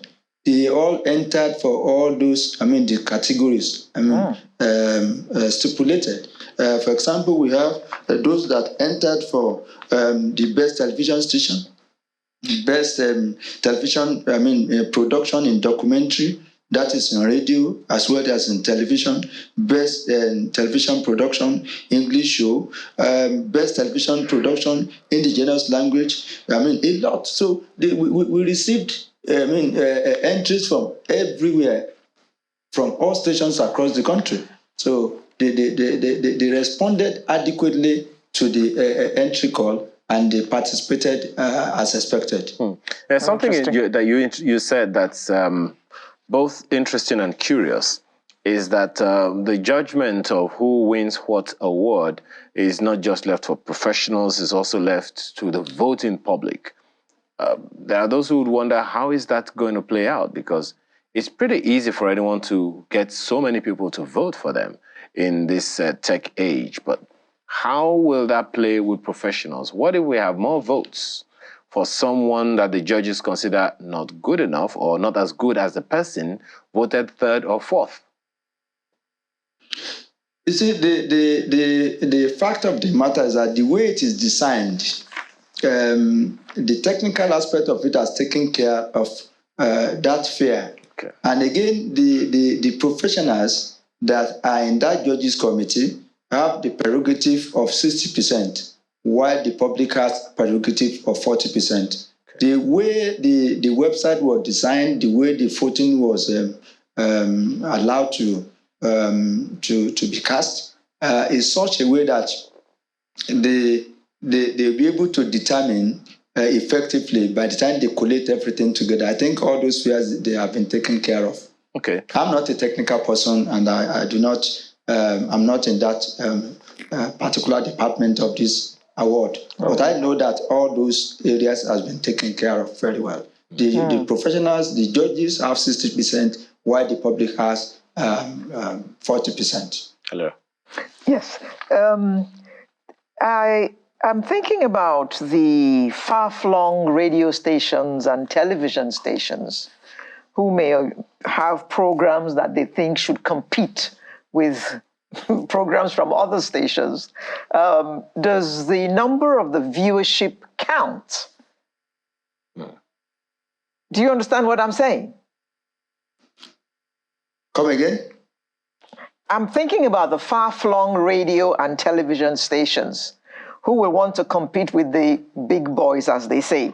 And they may have presented some documentary that they thought was world-class, but because they're in a little corner of Nigeria, their listenership may not be more than, say, 5,000.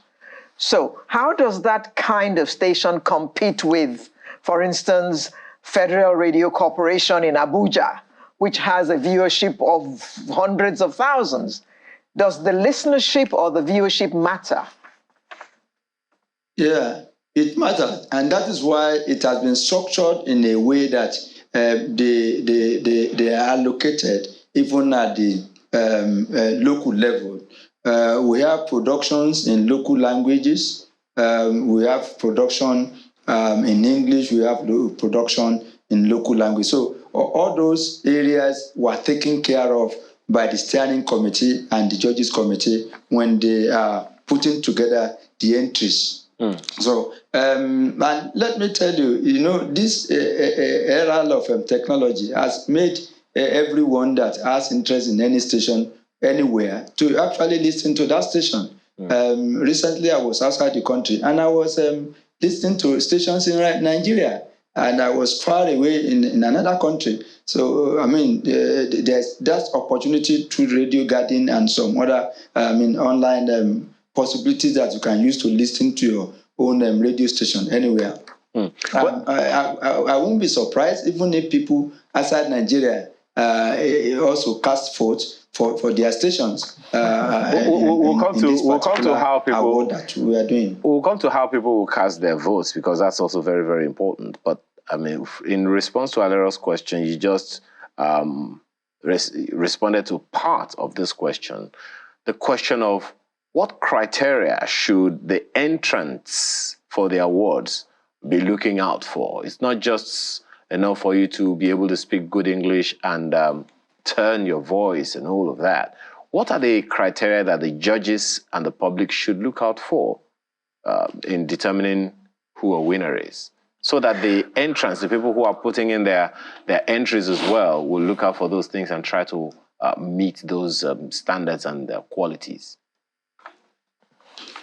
Thank you very much. In production, it is not about just pushing out the voice, for example, or the picture, for example. Yeah. You equally deal with the technical aspect of your production, the quality of your picture, the quality of your sound, your diction, and a whole of other things that you put together. Even that, for example, in the visual world, your dressing matters a lot in whatever you do, and the angle, the angle of your story, the angle of your production equally determines, what people are going to say about that production, the storyline, the public interest of what you are dishing as. All these are stated clearly in the entries, and for stations to know that these are the criteria to be met before you submit your entry. So they look at the totality of production, and too, the public too is very much aware. They have interest in the color, in the technical area, the quality of your voice, the quality of the picture that you are dishing out, the interest of the public interest in it, the national interest in what you are reporting, the public interest in the production, even the musical show, the radio show, the television show. A lot of people, they pay attention to those even little things that you don't think that they pay attention to. The kind of the music that you are using in a particular production, and a host of others. So all these are well stipulated, and those that submitted entries followed keenly. So the judges, because they are all professionals, they were selected from all the segments of the broadcast sector, which include even the regulator, the regulatory agency, advertising, the media itself, and a host of others. So all these technicalities were stated, and those that submitted entries followed what they're supposed to do. And it's now there for the judges and the public to now determine whether they meet the requirement of all these technicalities that we are talking about as professionals. What's interesting is that the public may not even be interested in others. Oh, it's my friend, and I'm just going to vote for my friend. So most of the case, at time that's what happens. But for those who are watching and may want to be a part of this voting public as well, I don't know if there's a website that they can go to they can go to right now that we can put up for them to see. Is there unfortunately, the voting has closed May 10. So they cannot even vote anymore now. But there was a website that we actually announced all over. Okay. Well, I guess that tells you, if you're watching now, you want to vote for anyone, just go and start praying. That's the only vote you can cast right now. But yes, that's the Nigerian Broadcasting Awards website, and is celebrating excellence in broadcasting. Doc, tell us, while that is going on, please keep showing it for our viewers. Tell us the venue, date, and time of the awards. Thank you very much. The date is just about 4 or 5 days away, May 17th to be precise, and it's going to take place at Eko Hotel and Suites in Victoria Island, Lagos. Red carpet starts from 6 p.m. Live broadcast is going to start by 6:30 p.m. to 9 p.m. And all stations, let me say that all stations, both radio and television stations in Nigeria, will hook and transmit it live. It is a show. BORN is the umbrella body for all radio and television stations in the country, both private and public. Okay. So it's going to be transmitted live. An organization, MultiChoice, is going to provide the clean feed for all stations to hook up to. And a lot of who is who in the industry has been invited, including founders, including owners of stations, CEOs of stations. The nominees, already they've shortlisted nominees that people, the public, have been voting for. All the nominees will be there. So all who is who in the broadcast industry will gather together for that big celebration. And, apart from that, we are equally celebrating those that have contributed immensely to broadcast in Nigeria, those that are alive, that I can refer to as living legends of the industry. They will be celebrated. People like Dr. Christopher Kolade. Many people do not know that Dr. Christopher Kolade happened to be a broadcaster. I think that was his first calling in life when he was the Director General of National Broadcasting Corporation, NBC of those days. He was the Director General. He's still alive, and we are planning equally to celebrate him. And people like Engineer Fizan Maduka, the first Director General of Nigerian Television Authority, is still alive. Is going to be celebrated. Equally, the only one that became the DG of FRCN and DG of NTA at different times, Malam Mohammed Ibrahim is still in Kaduna. Is one of the people that will be celebrated that day. And going to the private sector too, we are going to celebrate people like Chief Raymond Dokwesi. He came in with the first private television station, and people like Mr. Mike Ali Ajegbu that established the Minaj. All those ones are going to be recognized, and even the contributory factors of some organizations are equally going to be recognized at the event. So it's going to be a big event that everyone will be looking up to. And we have a consultant who has been very, very up and doing in it. As a matter of fact, we owe a lot of gratitude to the consultant who has been able to help us to manage it very well. It is not just somebody sitting down somewhere and picking names of who is going to be the reporter of the year, who is going to be this and that. It's a thorough a process that have been on, and a steering committee led by Mr. Guy Bruce, who is equally a founder of a station, and many other people. I think the organization too is represented in that committee. So it's an award, it's an event that we are looking up to. It's going to be glamorous, and it's going to be one that we believe will be able to sustain even after this maiden edition.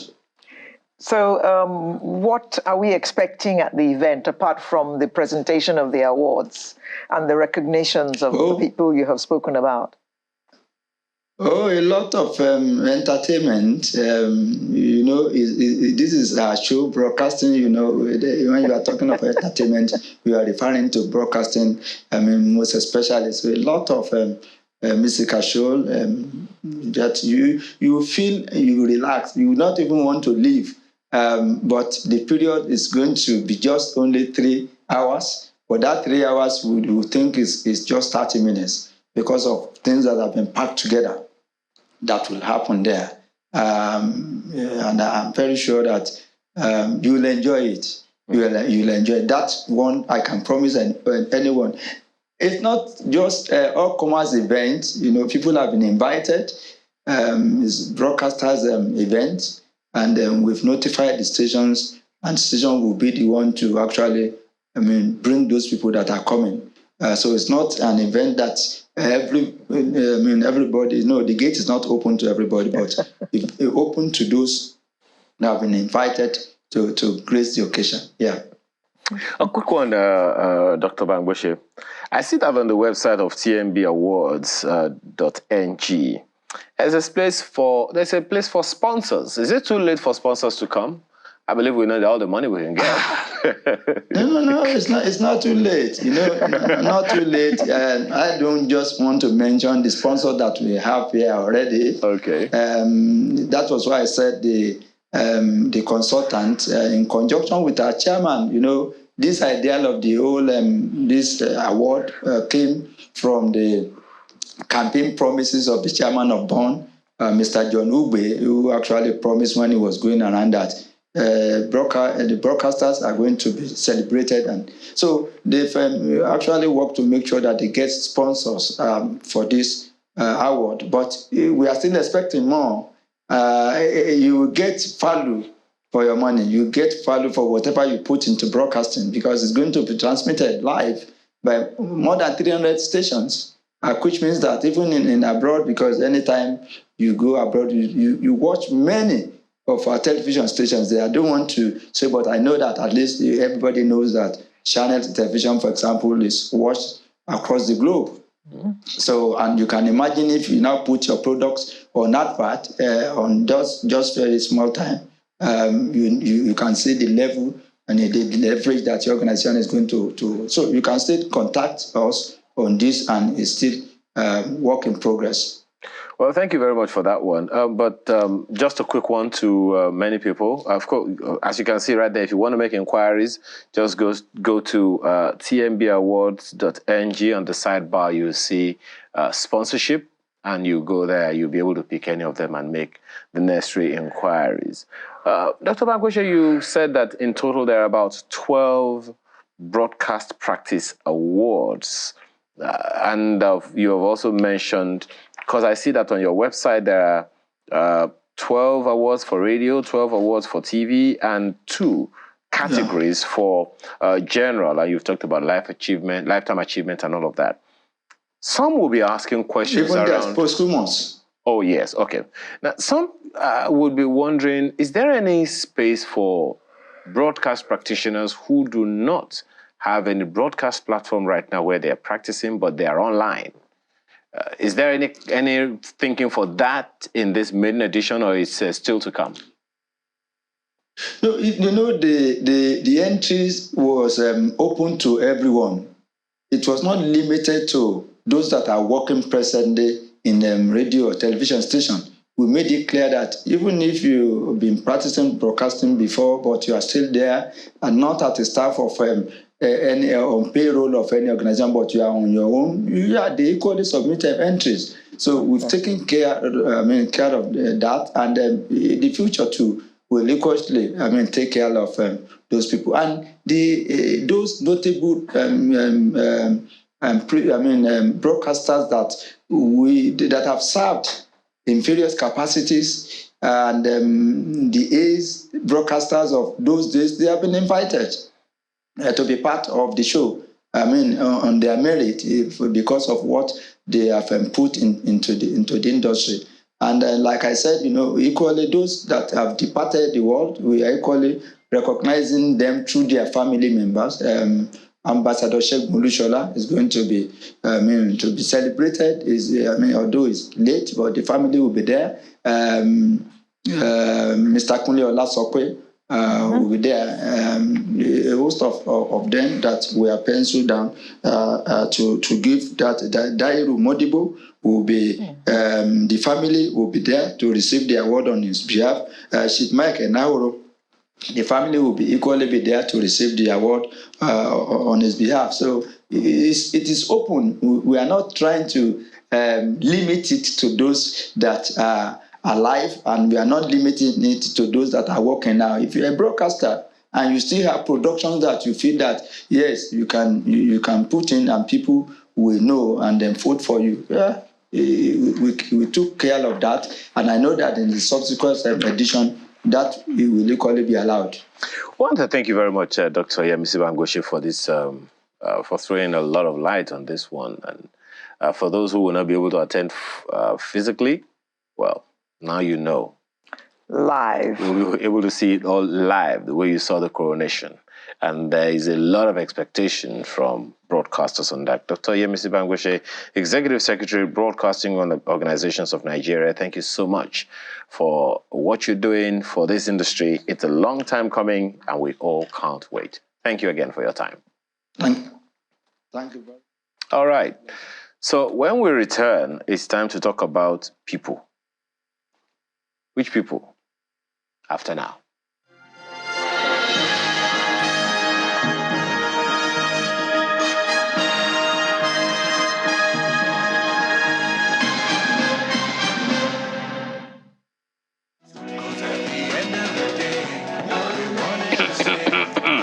Trust me, this is going to be a very interesting conversation.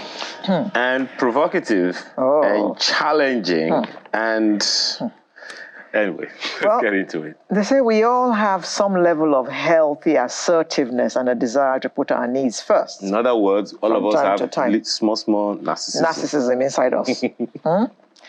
This kind of self-advocacy helps us preserve our confidence and celebrate our accomplishments. But with narcissism, it's a different story. For many, living with someone who has narcissistic behaviors can be a distressing experience. Okay. We have with us in the studio a clinical psychologist, Miracle Ihoma. Yeah. Good morning. Good morning, ma'am. Okay. Let's start from the basic. What is the meaning of narcissism? Okay. Big word, big grammar. Yeah. Beke, as they say in Igbo. Beke. Well, narcissism is it's a set of behavior. It could be a disorder. It's a personality disorder as well. It could be a disorder, but then until diagnosed, you can't say somebody has narcissistic personality disorder. So people can display certain traits of narcissism without necessarily having the disorder. Okay. Yes. So it can be a good thing and it can be a bad thing. Well, narcissism is not a good thing. It's not a good thing. It's not a good thing. But we have just said that everybody has a little bit of it.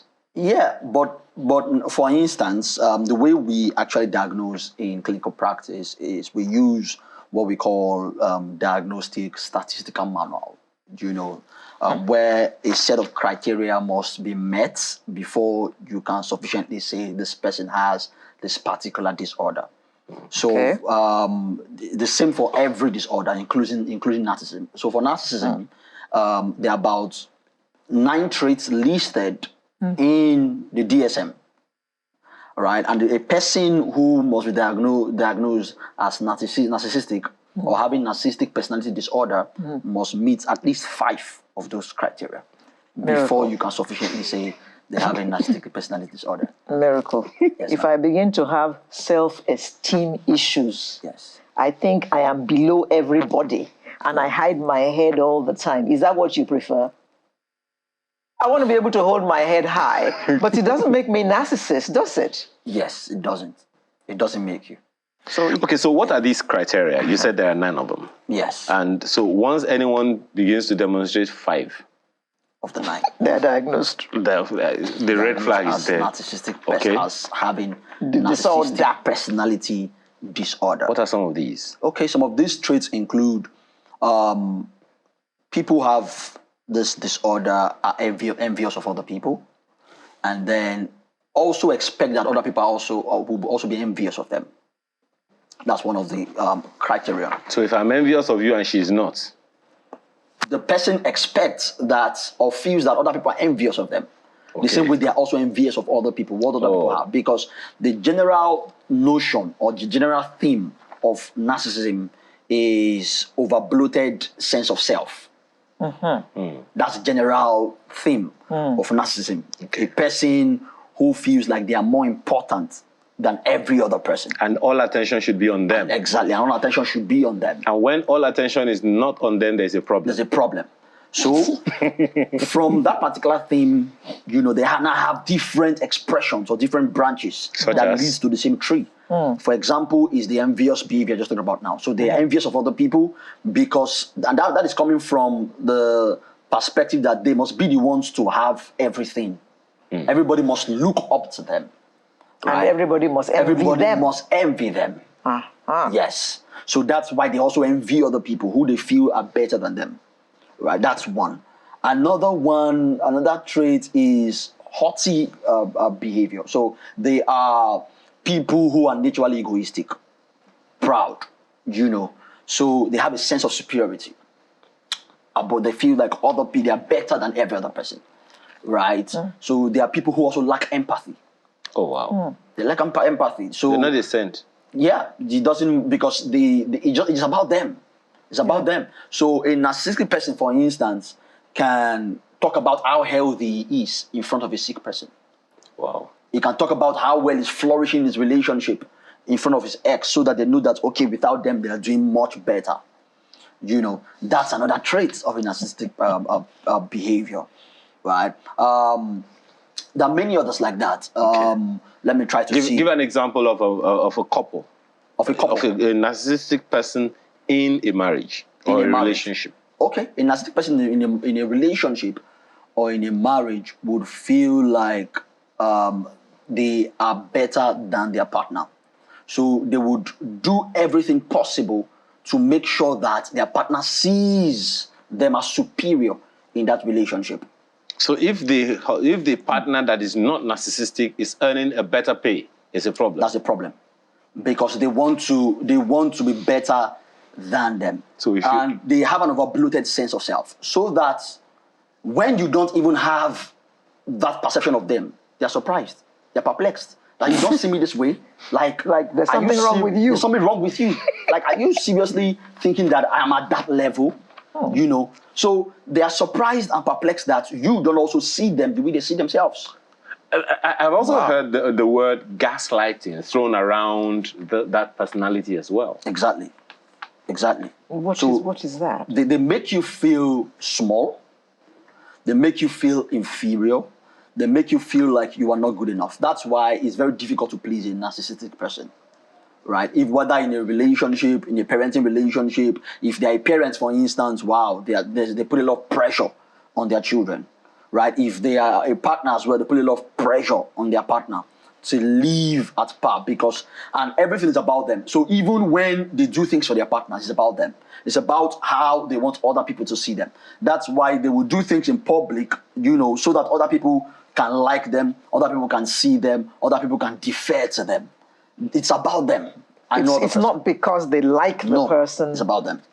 It's about them. So even for their child, they'll put a lot of pressure on their child to do well in school, for instance, not because they really love, not necessarily because they love the child, but because a child doing well gives them a sense of importance. Like, I'm the father of this child who is doing well, or I'm the mother of this child who is doing well. That child who won the award in school today, it's my child. It's my child. Exactly. So how about it's also said in some quarters that they always want to be in charge. Yes. Even when they're the executive assistants in the office. Yes. They always want to be like, it's either them or no one. Either them or no one. I'm in charge. They want to be in charge of everything. Control. They want to control other people's behavior, right? They want to control the CEO. They want to dominate. They want to, let all the attention be on them. It's about them, and no other person. So that's how they feel, good about themselves. And a lot of them have esteem issues, because that's a mask they wear. Like, they are superior, but inwardly, there's an insufficiency they know that they they have, are not. And so they wear that mask, to feel like they're in control, while actually they're not. How do people get NPD? How do they become narcissistic? Well, there are no clear causes. Okay. There are no clear causes, but many times it could be linked to genetic reasons. Generally, every mental health disorder is linked to three things majorly, three umbrellas. We call them the biopsychosocial model. Biological, it could be genetic, hereditary, and things like that. So people inherit that one? Yes, of course. When the same way people inherit physical illness, people also inherit mental illness. Wow. Yeah. So if there's a particular mental illness in the family, there's about a 30 to 50% chance that a member of that family would also have that illness in their lifetime. So yes, people can inherit mental illness as well. there could be psychological factors too that contribute to that. There could be sociological factors that contribute to that. So when it comes to narcissism, is mostly genetics or environmental. For instance, parenting can induce it. Statistics or research has shown that neglecting a child, neglectful behavior could actually cause a child to develop narcissism. Oh. Yeah, and even overprotectiveness. So when you overprotect a child, they can begin to develop that resistance. Yes, that sense of superiority, that sense of importance. And when you also neglect the child, there's tendency for them to also develop that attribute. So yes. Sometimes people don't actually regard narcissism as a disorder. They just feel that the person is unnecessarily arrogant. And they don't regard it as an ailment that requires medical attention. So if one finds that one is living with that kind of person, what does one do? Okay, if you're living with that kind of person, really, it's a lot. That kind of person is it's a lot to live with. It's a handful. But of course, you have to protect yourself. That's what I would say first of all. Maybe to answer her question, maybe we should ask first, how do you know that you have been living with a narcissistic person? Okay, you have to watch out for the traits. Like I said, when people have a number of these traits, and then because a lot of them too don't like criticism. So when you criticize them or tell them that, okay, this thing you're doing, don't you think, they get very defensive, So they deflect. They don't take responsibility. They don't take responsibility for their actions. So all of these could be traces. So when people have a set of this behavior, and then you're talking to them about it, and they seem not to even want to agree to the fact that, yes, they're having these issues, then it might be a clear indication that this person might be dealing with, So that kind of person ain't going to end up in a doctor's clinic anytime soon. Will they? Of course not, because they feel like, in fact, one of their traits is that they want to be associated with the higher mighty. They want to be associated with people who are perceived best, in this. So they feel like they can't be understood by ordinary people. They can only be understood by people who are special as they are. Exactly. Yeah, that's how they think. So you will see them, deflect a lot, like you said. Okay. You will see them say things like, "You don't understand. You're not my level." And things like that, because they feel like, "Who are you to understand me? I'm better than you." Okay. Yeah. So someone is right now scratching his head because a number of people who have lived or live with narcissistic people have had reason to question themselves. Yes. Why does that happen? Yes, because it's typical. If you live with somebody who keep questioning you, questioning your ability, questioning your attitude, questioning your behavior, questioning your against talents. All prevailing facts. Exactly. You are the point, because we believe things based on what we see and hear over time. The ears and the eyes are the gates to the mind, right? So if you hear something consistently, you might soon believe it. It's true, even when it's not true. So if you are told something consistently, at a point you start asking yourself, am I sure I'm not even this thing? It tends to become your truth. Exactly. It tends to become your reality. Yeah. Because it's subjective reality. If I find myself living with that kind of person, I'm not going to tell him he's narcissistic. But I need one way or another to get him help. How do I achieve that? When the person who has the problem is not even accepting that he has a problem. He thinks his problem or his reality is that he's better than me and everybody else. Exactly. So how do I get him help? Well, you can't get him help. He has to get help by himself, because he has to come to a point of acceptance, right? Which is... How often does that happen? Well, it does happen, because people sometimes... Because that's the first point of actually working with people who have these traits or disorder. They have to accept that they have a problem. They have to be able to gain insights. Sometimes, that happens even in therapy. When you are speaking with them, it's at that point they now gain insight into what the problem actually is. That, okay, maybe I'm actually dealing with these things. But you can't help them until they get to that point where they can see want help. that, okay, there's a problem. Especially if there are visible evidences around them that this problem is causing, this issue that they have is causing problems around them.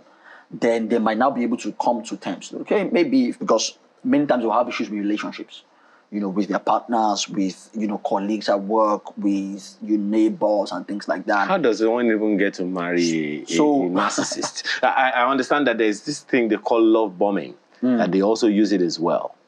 Is that how they trap their Well, people who are, because they seem confident. So people like that might naturally be likable.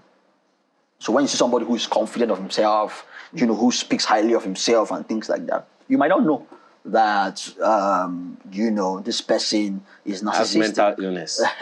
So Put that way. he's dealing with a mental health condition. Right. Oh, okay. Yeah, that's a better But way you to put called it mental illness the other time. Why are you denying me in public? It's just that there are certain terms that are a bit more user-friendly. Oh, user-friendly. User-friendly. I see. Okay, all right. Okay. Yes. There's too many things to ask you, Mr. Homer. Too many things to ask you on this one. Because, okay, maybe I should ask this. How bad a problem is it?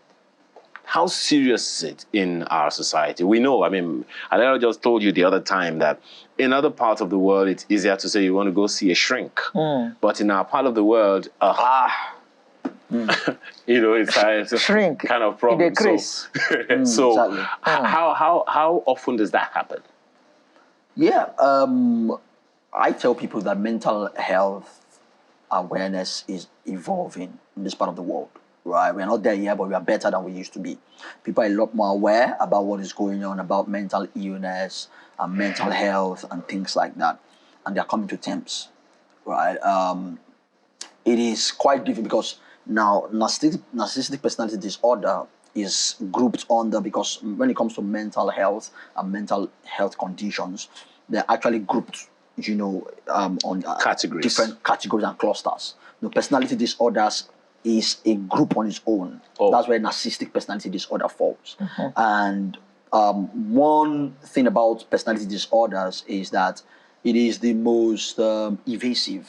It is the most... you don't know, it feels like you. Yes. But you don't know it's because the not personality. you. Personality is an enduring characteristic of an individual. So you really cannot... The person is fully functional. So it's not like the person has, a distinct mental health problem, so where to ask you, can go to work, can do his work effectively, and things like that. Yes. And causes problems without knowing it. Exactly. To answer Alera's, perhaps ask Alera's question, where if these people would not ordinarily say, I'm going to go see a doctor because I'm having a personality disorder, how does their partner help? Because they are the ones that are suffering under this weight of this narcissistic individual. So if they themselves are already losing their minds living with this person, they need help before they can give help. So how do you help a marriage now that is under this influence, so to speak? What do they do? Yep. So first of all, the person who is the partner of... or who is the victim? Who is the... I know, maybe that's not a user-friendly term. I know, but... Who is the partner of this person who is dealing with, needs to protect himself, like I said earlier, or herself, right? And an interesting fact about narcissism is that it's found more in men than women, right? That's not nice. You're giving her ammunition. But it's true. It's found more in men than women. Of everybody, for everybody who has narcissism, 50 to 75% are men. Wow. Yeah. So that's actually, so the larger portion is women. So for that kind of person, if you're living with that kind of person, you need to shield yourself first. You need to protect your own mental health, because that's how you can. Because with living with that kind of person, can make you, quote unquote, lose your mind in that sense. So you need to protect yourself. You need to make sure that you are mentally stable yourself, because you can't give what you don't have. How does this individual do that? One of the ways you do that is to actually, there's what we call changing the meaning of what people do to you, right? So that when somebody says something to you, you can alter what it means to you, because we are meaning-making machines. And while you don't have control over what other people do or say to you, you can actually control how you think about what they are saying, how you process or what it. they are doing it. And that is the middle point. I beg, sorry, no vex, I want to go Nigerian. So this individual is choleric. This narcissistic person is choleric. And I'm very sure I don't need to tell you the characteristics of a choleric. Naturally forceful. Yeah. And now narcissistic. How do you change the meaning in your head if you are phlegmatic? You can, and I've helped clients do that. Okay. And you have a series of options. Really, there are a series of options. You can leave that environment. That's an option. Okay. But as a But therapist, I live with him in the same space. Yeah, then you leave that I leave the bedroom, I go to the living room. No, you can leave the house. You can leave the space. That's an option. But as a therapist, all right, it's not my duty to tell you what to do. So I won't tell you leave. I won't tell you stay. I'll give you the options that exist to say, okay, these are the options, right? One of the options is you can leave that environment. Another option is you can be in that environment, but don't allow it to affect you, right? By changing what the meaning of what the person is doing to you. Isn't that living in denial? It's not living in denial. It's not living in denial. It's about... This guy is calling me a liar, Mr. Ihuoma. Yes. And I'm supposed to think he is... What's he saying? Yes. So, for instance, if I do this to you, sir, what does it mean? I just saw 5 fingers. Just saw 5 fingers. That's an interpretation. To somebody else, that's waka in local parlance. And waka is... it's a kind of music in Yoruba land. It means you're crazy. It means your daddy is... this one or that. Your mother. People have killed themselves over this. Really? Yes. People have fought over this. People have lost relationships over this. So what is different between you who just saw 5 fingers and the man who saw it as my father is crazy? Interpretation. Yes. So you're free to interpret what he says. So your whichever way interpretation you can want. either be empowering or disempowering. So it's up to you. It's up to you to determine whatever means to you. So if for instance somebody says that you are useless, I could see it in 2 ways. I can see it as I'm good for nothing. I'm stupid. I should just go and commit suicide. But I could see it as use and less. Okay. Somebody who calls me useless has not maximized my potential. So they are using less of what I can offer. That's another interpretation. So if I have this other interpretation, it's empowering. I won't be angry that you called me useless. But I can ask you, how more can I be useful to you? Or how better can I be useful to you? Jesus. That's an interpretation. Someone will just run mad. But then if I have the first interpretation, it becomes disempowering because I get infuriated. How will you call me useless? You are the one that is useless. And then something else, breathes from that. Let me ask you something. From your experience dealing with these people, has there been a time when you actually succeeded in getting them from this mental place where they are the king and the lord of the manor and everything? To a human to a normal level, Yeah, reasonably, because one thing with personality disorders is, like I said before, it's enduring. So it means that you can't really change the personality of a person. You can only help the person to adjust, work on their weaknesses, strengthen their strengths. That's the best you can do. But to totally change the personality of a person, you just mentioned choleric and a phlegmatic, for instance. You can't change the choleric from being a choleric for life. But you can help the choleric work on his anger issues.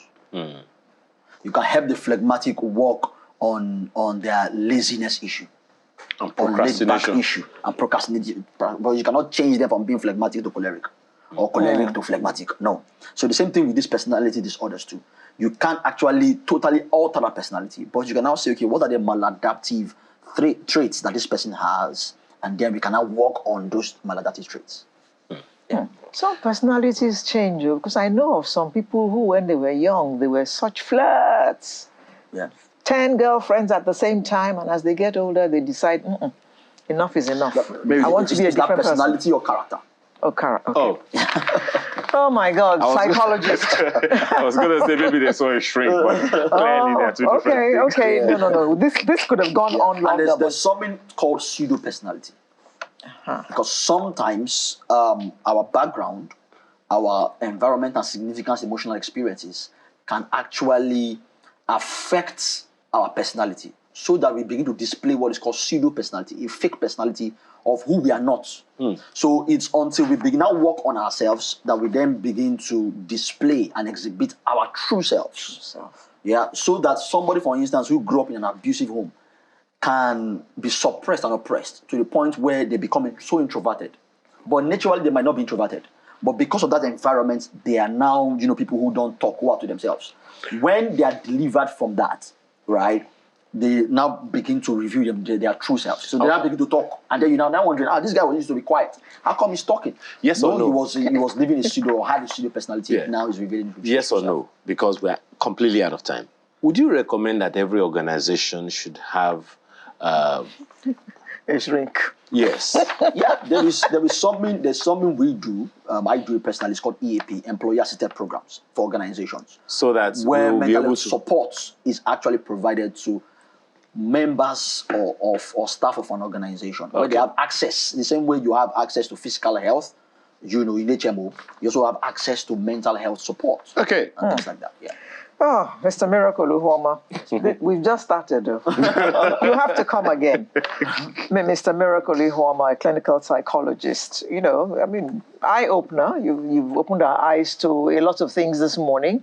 And we hope that we can have you here again so that this discussion can continue. We've just opened the discussion now, and I'm sure our viewers will have plenty of questions to ask you. Thank you very much for coming. Thank you very much, ma'am. So it is time it shall be time for the home stretch when we come back. When watching films, and ladies do this a lot, especially if it's a film that has suspense, like Plot Sisters. You fast forward it, you want to see, this person did not die, now go back. I hate that thing. So why are you not watching the film? So I just want to know, did he die? Did he die? Are you trapped? Watch this thing now. Do you know that they do it so much? They even do it for other things. I was watching Chelsea Arsenal, I'm a Chelsea fan. Arsenal now scored us. This girl was now asking me, Arsenal, they've scored a bit. So with Chelsea now still equal, I don't know now. How will I know? Are you traveling? Let's be factual. How long can it take? Worst case scenario, if it's Hollywood, 1 hour 30 minutes. If 2 hours 30 minutes if it's Bollywood. 7 days if it's King of Boys. 20 years if it's Tinsel. Actually, Tinsel, I want to know the end. Tinsel! I've been watching Tinsel since I was in secondary school. Do you realize that when the first episode of Tinsel aired, Toke Makinwa was still black? Do you realize how long? Tinsel won long service award. Do you know how long? Do you know that some people met each other on Tinsel set? They became friends. They dated. They got married. Their marriage ended. Tinsel is still standing. And my mom is a fan. I remember when it first aired. You know the thing they do in African Magic now? At the end of the episode, next week on your award-winning Tinsel. That guy was very agile when he first started. Next week on your award-winning Tinsel. That announcer, very agile when he started. Next week on your award-winning Tinsel. I watched Tinsel last week with my mom. The announcer, next week on your award-winning. On the never-ending story. Tinsel. The guy don't old. And my mopsy was still asking, I can't wait for next week. I want to see who we die. I said, is this announcer? This guy cannot live till tomorrow. But if they don't do it like that, guys, how will the thing sell? You guys have been fantastic. Thank you so much. Thank you so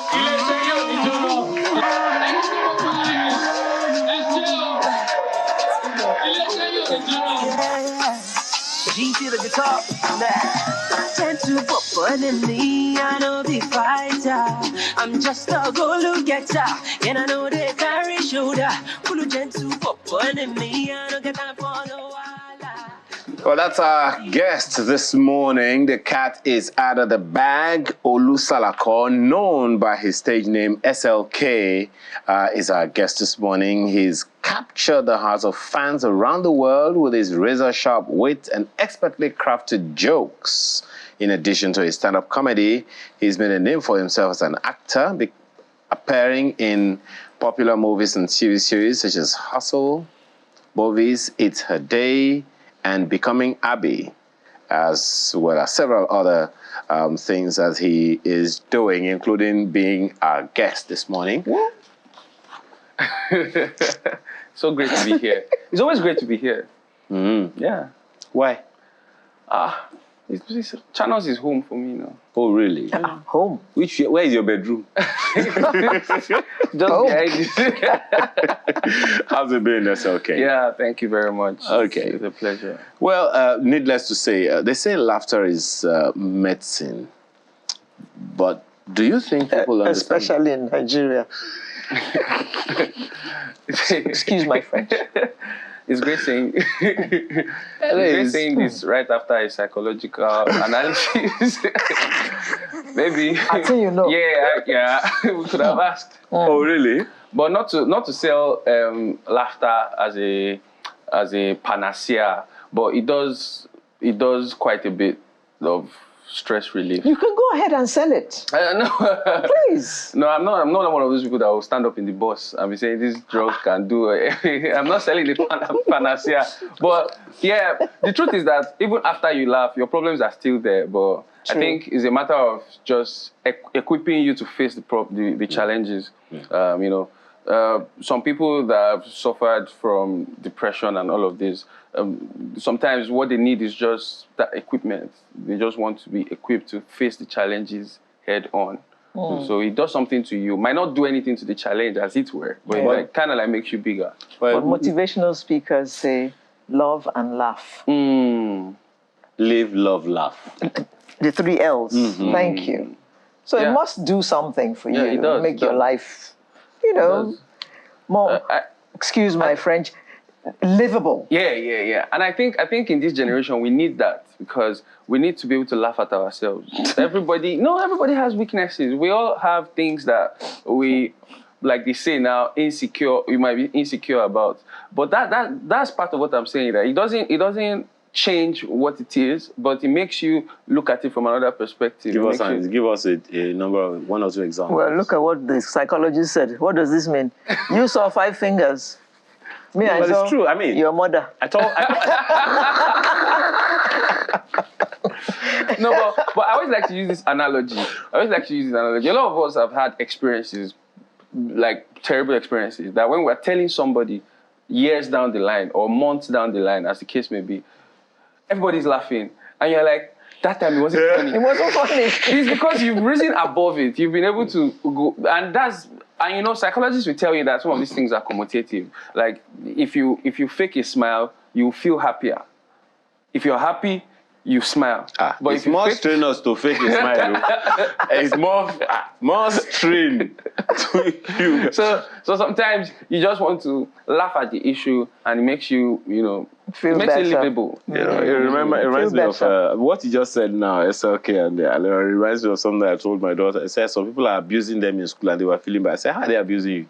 Say, your head is not correct. Your daddy, your mommy. I say, okay, when they say your head is not, ask him how many remain.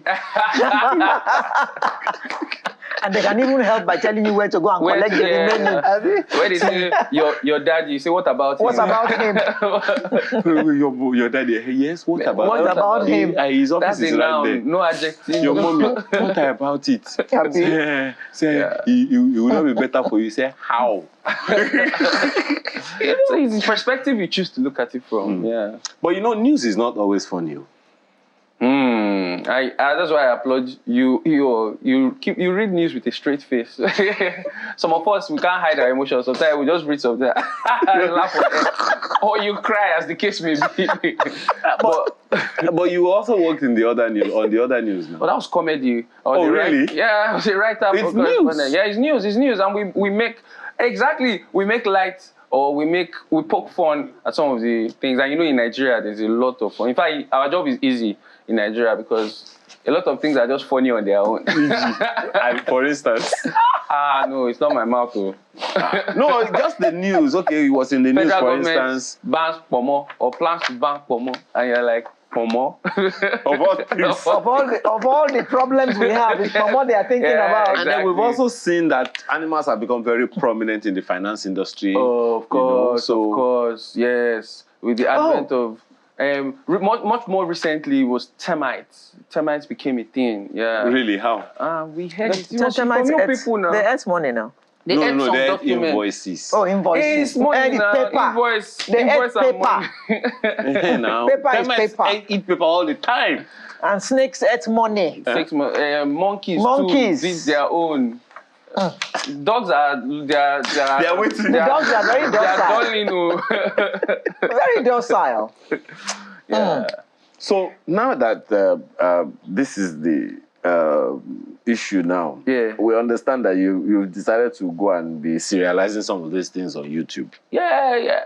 Actually, not just YouTube, even on streaming platforms like Netflix as well. I mean, so I talk about some of my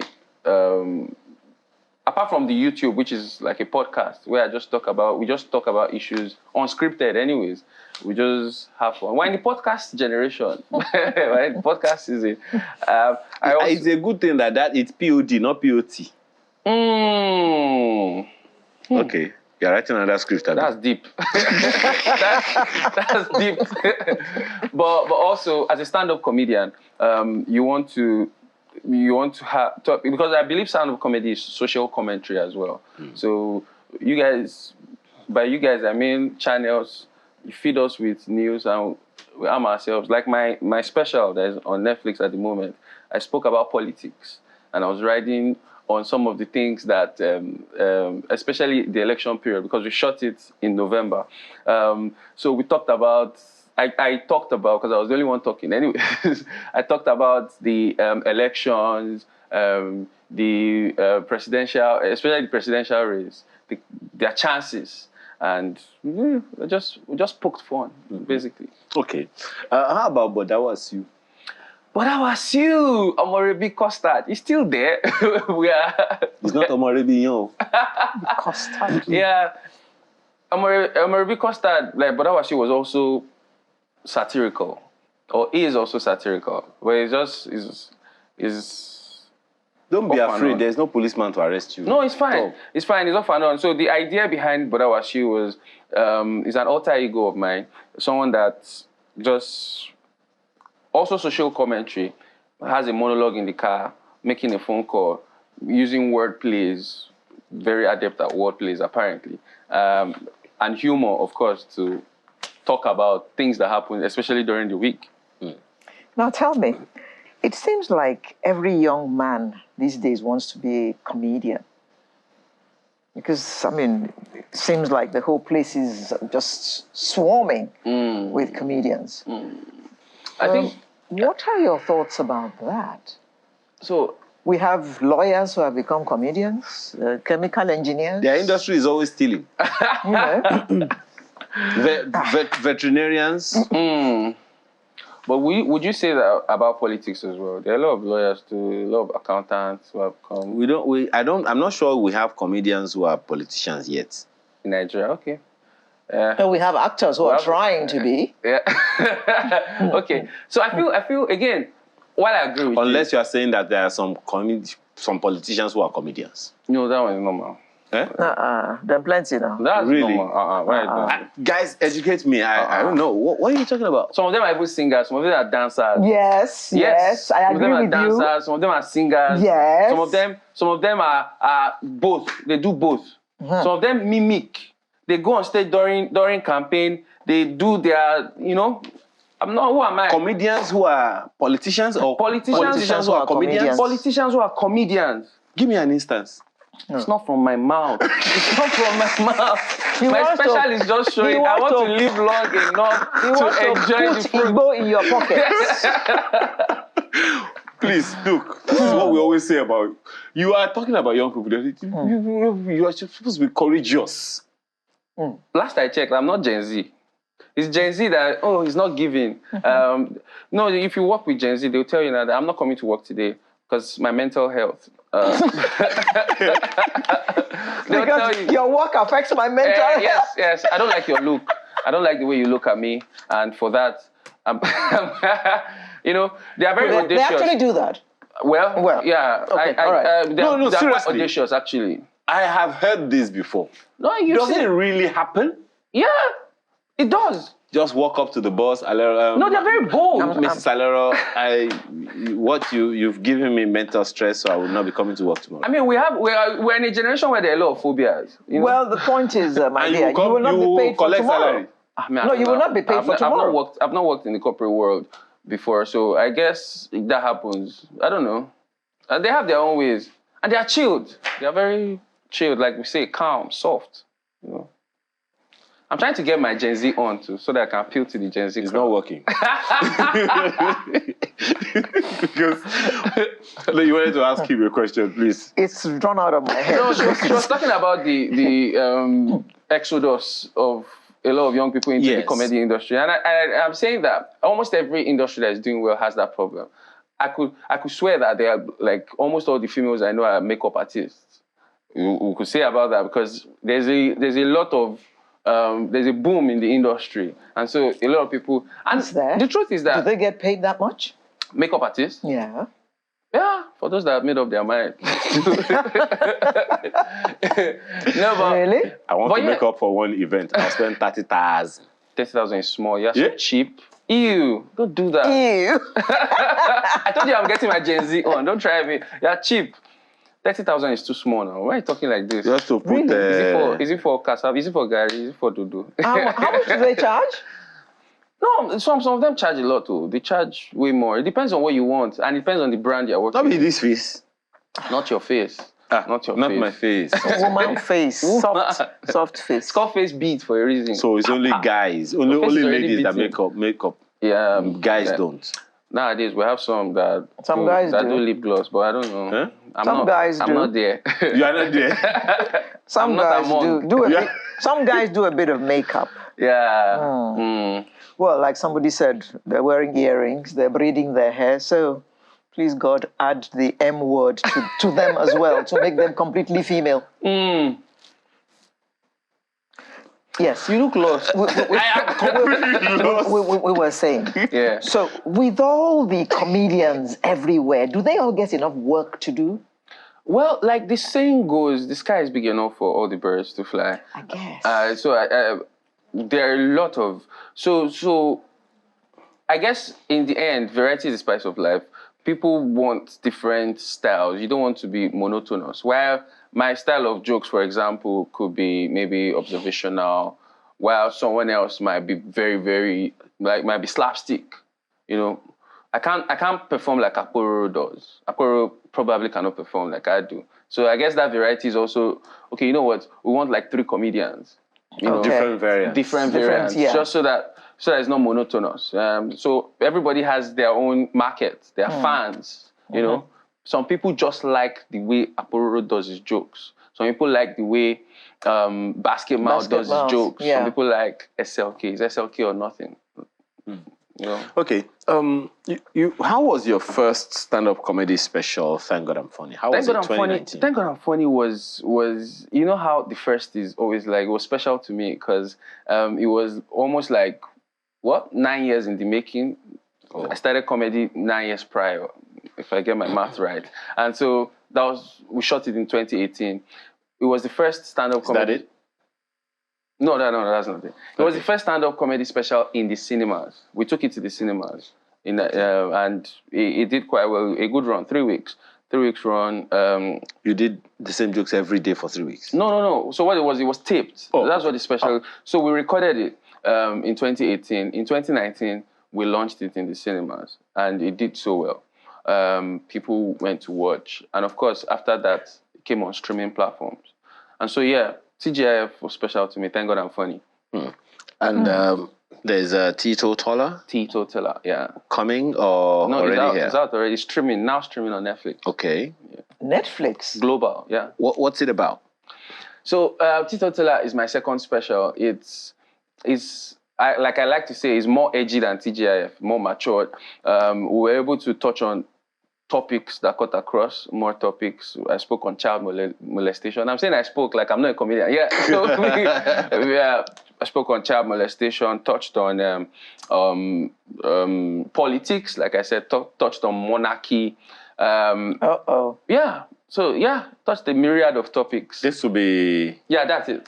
Okay. Those are snippets from the show. Okay. Yeah, we shot it in November last year, and thankfully Netflix likes it. Okay. And so they have it on their platform now. And it's streaming Now right streaming, now. yeah. That's streaming on Friday, yeah. Okay, Netflix, Tito here I come. Okay. Yes, yes. All right, so... what are you working on at the moment? So apart from promoting Tito Tiller as much as I can, we already shot a sitcom, a series last year as well. We're just waiting for approval for that to launch in the streaming platform. So that will come out pretty soon. I'm also working on another special. I've already started writing another special, working at my comedy club as well, working the jokes, testing the materials.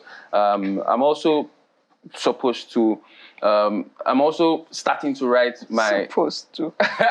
No, I'm starting to write my, what's it called? My feature film, my first feature film. I've only done short films. So I'm working on my first feature film as well. Your short films are around a particular character? No. There was one, the most popular one is called Change, Legend of the Street. It was on YouTube, or it's on YouTube at the moment. It's about 10 minutes long. It's about a day in Lagos from a conductor's perspective. Very interesting. An Agbero's perspective. And it was nominated for several short film awards. Really? One very prominent one. Why are you called Young Legend? I started comedy really young. I started comedy as a teenager, 18, mainstream, 2009. And so I guess this is that moment. Like, for example, how we now realize that Nobet Young is now old, you know? And Ramsey Noah. Yeah, so there's Nobet Young, but he's old. Okay, he's old now. Yeah, so... yeah, so there is that. Don't worry, he'll watch this one. He'll call your number. Yeah, Daddy. Forever young.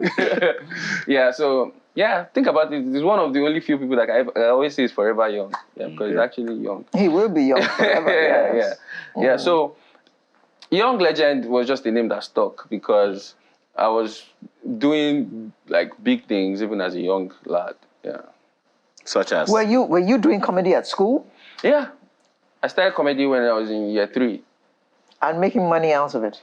Yeah, little money here and there. Yeah. To buy what? To buy shoe, to buy t-shirts, to add to my pocket money in school, to buy t-shirt. Well, the last time you were here, I'm pretty sure we asked you about, how your parents received you. Yeah. How are they? What was your reaction to that when you got back? It was. I mean, they were happy that I stated that. My dad actually said that he has open. His arms are open. His arms, like at the time when I was living, he made that statement that my arms are open. I'm not. If the streets do not pay you, come back home. Like the prodigal son. But this project, they've been super supportive.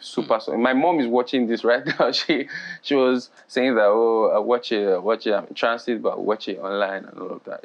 Yeah. Okay. So, is there any reference to mommy in Tito Tola? There's always reference to my parents. There's a full set of my dad. There's a full set of my mom. I actually even spoke about my uncle. Yeah, so you can't you can't separate the artist from the art sometimes. Obviously. Yeah. What's it like working together with other comedians? I mean, for musicians, maybe we can say, well, you're in different crafts, but working with a comedian. Thankfully, ours is a very communal industry where everybody kind of looks out for the other. There's this, obviously there will be cliques because people naturally, you have a proclivity to work with some certain kind of people. You gravitate towards some kind of people normally in life. And so that happens. But like everybody, I can actually like talk to any Nigerian stand-up comedian now, even whether we have prior relationship or not, and they will hear me out. And I mean, Alibaba is super supportive, No, we know. To everybody. That one doesn't So have everybody. a choice. He doesn't have a choice. I was at Ombababa's comedy club last 2 weeks, and he was saying when, of course, he knew about my special coming up, and he was already drafting like steps to market it. Such a great man. and that's practically how it is on a large scale. What do you think is responsible for that? Because in the day, when I was still working, we would call a comedian and he would say, I have something for that day already. But who else do you want? Or can I just get you? And he called somebody up. Oh boy, Alpha, on this day you get work. Okay. Yeah. I think you are ever so supportive of each other. So I was telling my team yesterday. I said the idea behind stand-up comedy is very introspective. Stand-up comedy is such an art that is very down to earth. The comedian, the typical comedian, all over the world, they were down to earth people. They were not exactly like away from it. Reality. Society. We are always in touch with society. And so there is no, if you check, even Chris Rock, Dave Chappelle, they are not like social media heads that want to look a certain way or have some certain exclusivity about them, except when they're on tour, where they really need to get on the private jet and do all of that. But on a normal day, they go. The idea of comedy club is like, we're chilled. You can talk back to the comedian. The comedian a comedian is introspective, he's down human. To earth, stand up, very human, yeah. As against our colleagues in the music industry where everybody is just everybody's a star. Yeah, star boy for you. I have to thank you very much. Olusalako, SLK. Yeah. Truly appreciate the time that you spent with us this morning, and we can only wish you the best in terms of the performance of Teetotaler and all that you have to do in this year. Thank you so much for being our guest this morning. And Teetotaler is on Netflix. If you That's can an access announcer. it, go and enjoy yourself. Have a good laugh. Tell us about it. That's an announcer. And Teetotaler is on Netflix. Grab your copy. Thank you very much for staying with us on this Saturday. We'll be here with a fresh edition next week. I'm Alera Edu, wishing you all the best. And I'm Ayo Makinde. Have a wonderful rest of your weekend. Bye for now.